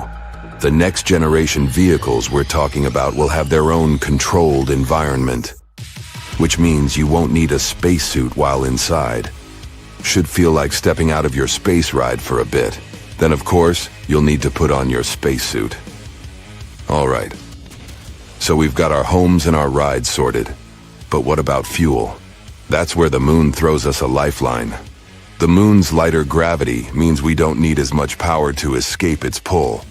Plus, the moon has ice, and that's super handy. We might be able to convert this ice into rocket fuel. We'll need dedicated space gadgets to help gather this ice. One such tool is called Trident. It's like a drill, perfect for digging into the icy moon surface. Additional robotic helpers would then turn this ice into fuel and deliver it to a space gas station. If this works, rockets on their way to Mars could stop by for a quick fuel top-up before continuing their journey. The moon has always been a source of wonder, myth, and mystery. It lights up our nights, controls the tides, and marks the rhythms of time. But what if the moon isn't what it seems? What if this familiar, glowing orb in the sky is not a natural object at all, but a hollow, perhaps even artificial construct? That's the central idea behind the hollow moon theory, a concept that blends science fiction with ancient lore and dares to question everything we think we know about Earth's closest celestial neighbor. Let's explore the bizarre clues and strange stories that fuel this unsettling possibility. During the Apollo missions in the late 1960s and early 1970s, NASA astronauts left behind scientific instruments, including seismometers. In 1969, the Apollo 12 crew intentionally crashed a portion of their spacecraft onto the lunar surface. The result shocked mission control. The moon reverberated for over 50 minutes. Scientists said it rang like a bell. This was not a one-time event. Later impacts during Apollo 13 and 14 produced similar results, long-lasting, deep seismic vibrations that were unlike anything observed on Earth. Some theorists argue that this behavior could be a sign that the moon is hollow or has vast inner cavities. After all, nothing on Earth behaves that way unless it's mostly empty inside. NASA's explanation is more conservative. The moon has a dry, rigid crust with little water content, which allows seismic waves to travel much farther than they would through Earth's moist, fractured interior. Still, the Bell effect remains one of the strangest lunar anomalies on record. In many ancient cultures, there are legends of a time when there was no moon. Aristotle mentioned that the Pelasgians, the ancient people of Arcadia, lived before there was a moon in the heavens. The Zulu people of Africa tell stories of two brothers, Wawane and Mpanku, who brought the moon to Earth, an artificial object, hollow and controlled, which changed the weather and caused great floods. Ancient Sumerian texts also hint at a celestial object that arrived unexpectedly in the sky. These accounts span multiple continents and civilizations, alluding to a world that once turned without a moon. Are these myths simply poetic metaphors? Or could they be distant memories of real events passed down in the only language available to ancient humans, myth and story? The moon is the fifth largest natural satellite in the solar system, and by far the largest relative to the size of its planet. no other moon comes close in size ratio. This alone makes Earth's moon an outlier. But there's more. The moon is precisely the right distance from Earth, about 384,000 kilometers, to perfectly cover the sun during a total solar eclipse. The sun is 400 times larger than the moon, and also about 400 times farther away. This perfect 400 to 400 ratio creates an extraordinary visual phenomenon that allows scientists to study the sun's corona during eclipses. Coincidence? Maybe. But to some researchers, it feels more like design. And then there's the moon's orbit. It's almost perfectly circular, and it's tidally locked, meaning we always see the same face. We never see the far side of the moon from Earth, unless we send spacecraft around it. Why does this object behave so precisely? Is it a natural product of gravitational forces? Or something else? In 1970, Soviet scientists Mikhail Vasin and Alexander Sherbakov published a radical paper titled, "Is the Moon the Creation of Alien Intelligence?" They suggested that the moon may be a colossal, ancient spaceship, an alien construct disguised as a natural satellite. According to their hypothesis, the moon might have a metallic outer shell with an inner structure that once supported machinery, life, or monitoring equipment. They compared it to a planet-sized arc that could travel between star systems. While their paper was largely dismissed in the West, it planted the seed for countless other theories. Could the moon be a derelict alien spacecraft? Long abandoned, perhaps watching us still? More recent fringe thinkers have proposed even stranger ideas. Some argue that the moon might not just be a passive structure, but a kind of anchor for a simulated or controlled reality. In this vision, the moon is not just hollow, but alive with technology, possibly operating as a monitoring station, memory regulator, or even a civilization reset button. Ancient floods, magnetic pole shifts, and unexplained disasters. Some theorists claim these events correlate with specific lunar alignments or cycles. Others go further, suggesting that the moon is part of a larger system designed to keep human consciousness limited, trapped in cycles of forgetting and rediscovery. Is the moon helping to shape our very perception of time, reality, and evolution? It's impossible to prove, and perhaps that's the point.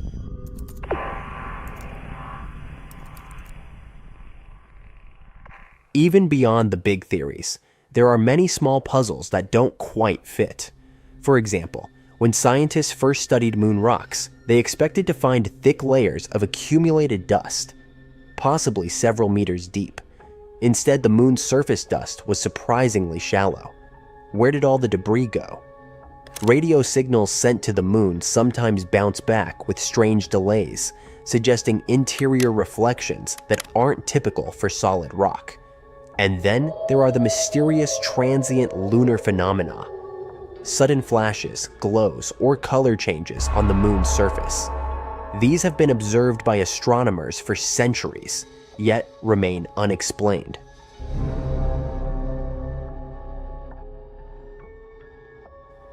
Mainstream science sees the moon as the product of a massive collision in Earth's early history, a fragment of the young planet that cooled into orbit.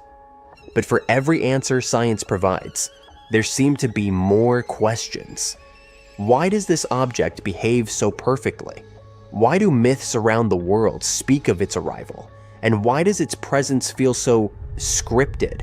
Whether you believe in the hollow moon theory or not, one thing is certain: the moon is far more than just a rock in the sky.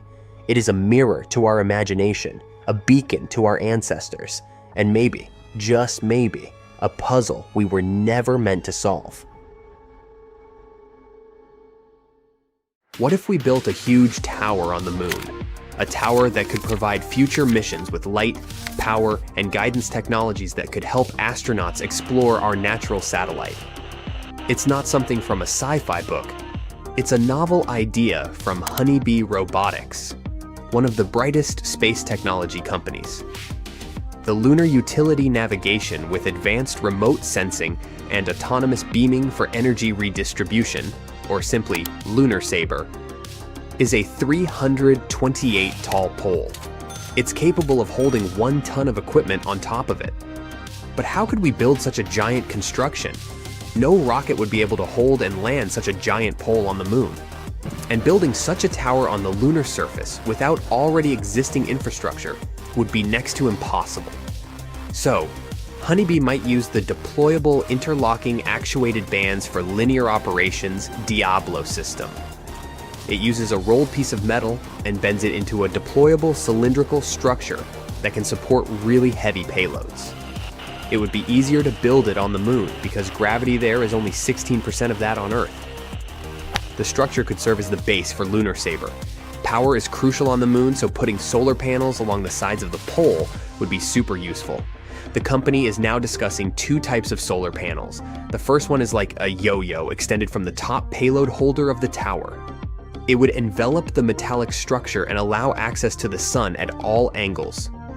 The second option might involve the top part of the tower. It could deploy its booms to hold traditional solar panels and then track the sun.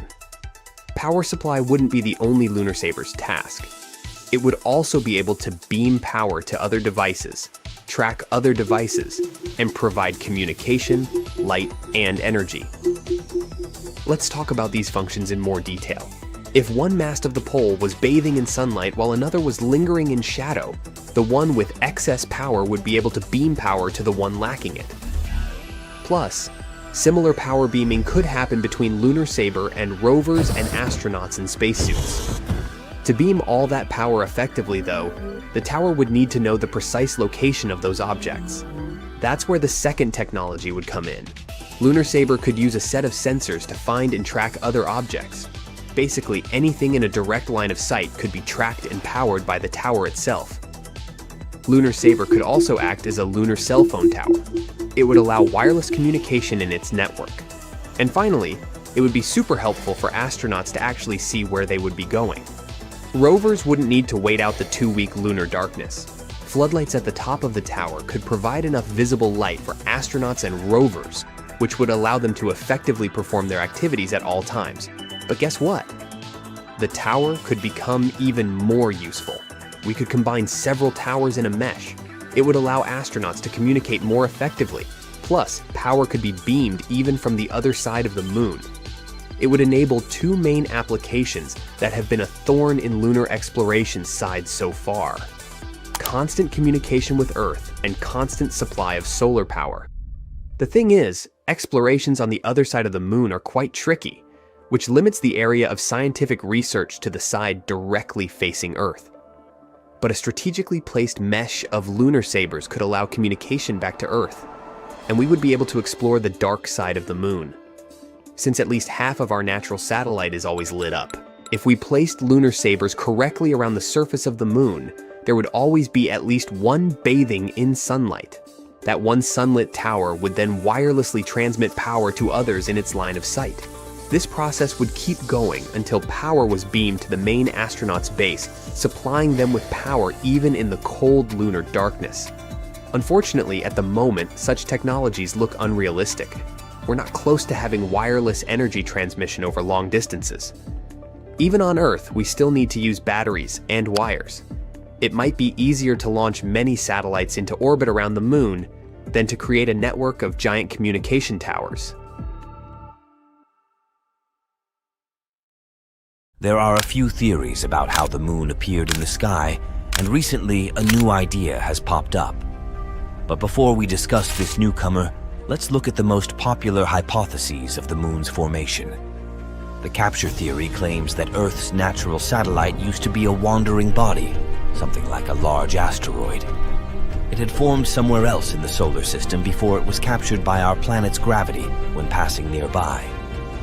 The accretion hypothesis suggests that the moon formed in orbit around Earth at the same time as our planet appeared in the darkness of the cosmos. Then, there's the fission theory that says that at one point in its development, Earth was spinning so fast that some of its material broke away and started to orbit the planet.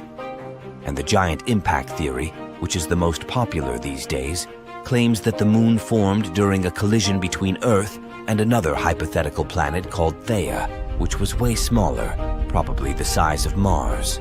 The resulting debris collected in an orbit around Earth and formed the moon. And now, let's move to the new theory you've been patiently waiting for. According to it, our satellite might have formed immediately, in a matter of hours, after the collision between Earth and Theia. The material from the two planets was likely launched directly into Earth's orbit right after the impact. It formed the moon and left traces deep inside Earth. In previous scenarios, Theia's remains were thought to have been scattered all over space, mixing with just a bit of the material coming from our own planet. But then, why do we see such shocking similarities between the moon's and Earth's compositions? Could it be that Theia was isotonically and chemically similar to Earth? Unlikely. But according to the new theory, more material from Earth was used to create the moon, its outer layers in particular. It might explain this similarity in composition. One more theory also tries to explain this mysterious similarity, the synestia model. According to it, our satellite formed inside a swirl of vaporized rock left by the collision.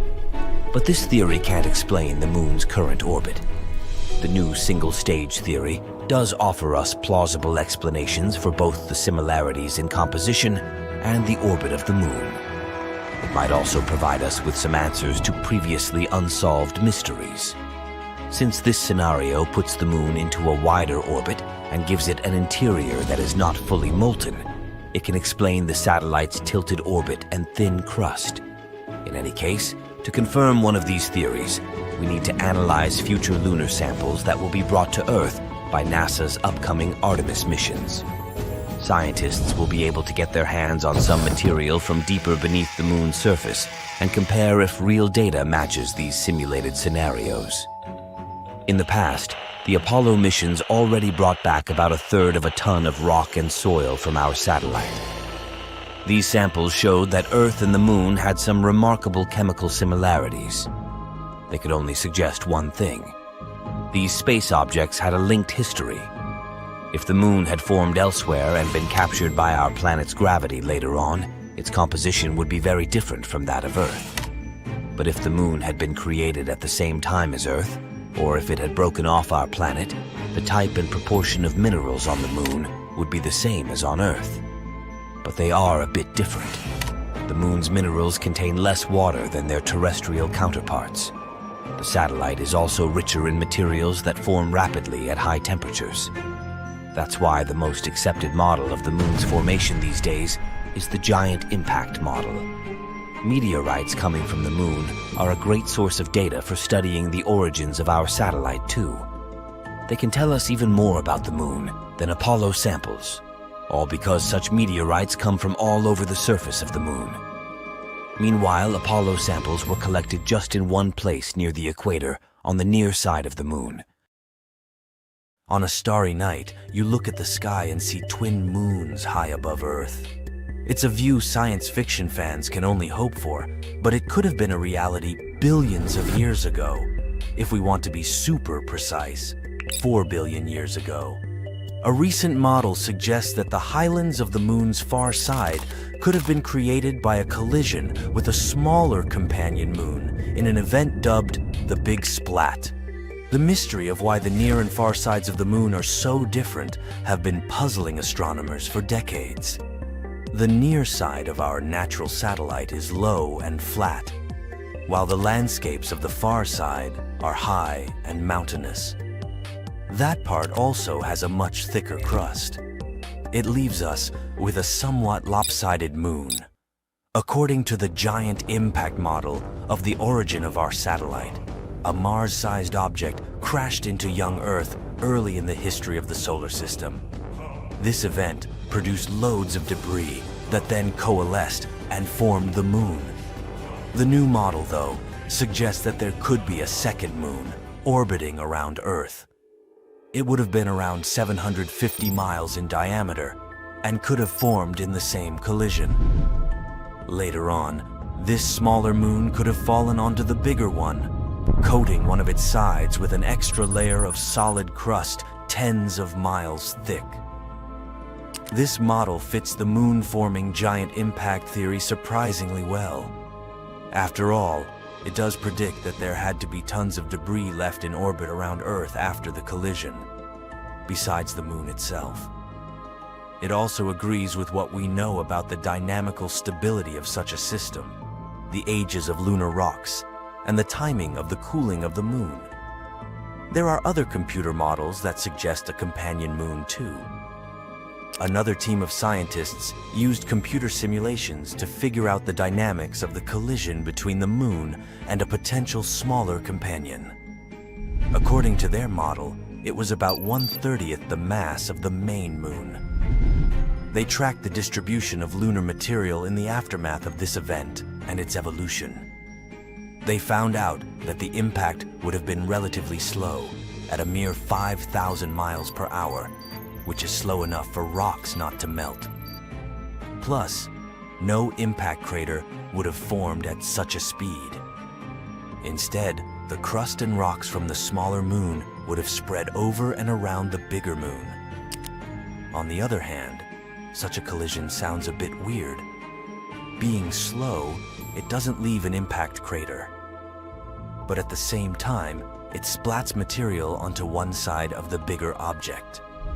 There is a theory that the companion moon was originally trapped at gravitationally stable Trojan points, sharing the moon's orbit.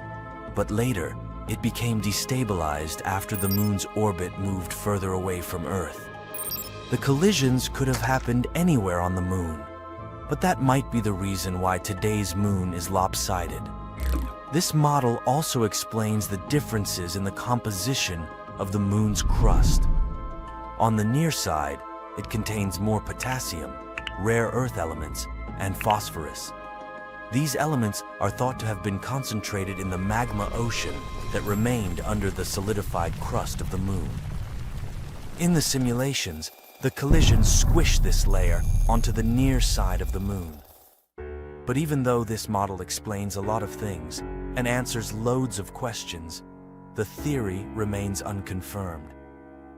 We still don't know the full history of the moon and what really happened there. Scientists say that the best way to figure it out is to get more data from lunar orbiting spacecraft. An even better way to get information would be a human mission to study the moon.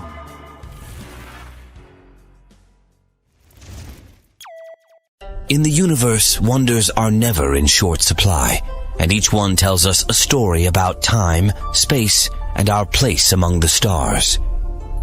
One such tale revolves around our closest celestial neighbor, the moon. This enigmatic satellite, accompanying Earth for billions of years, has captivated human attention throughout the ages.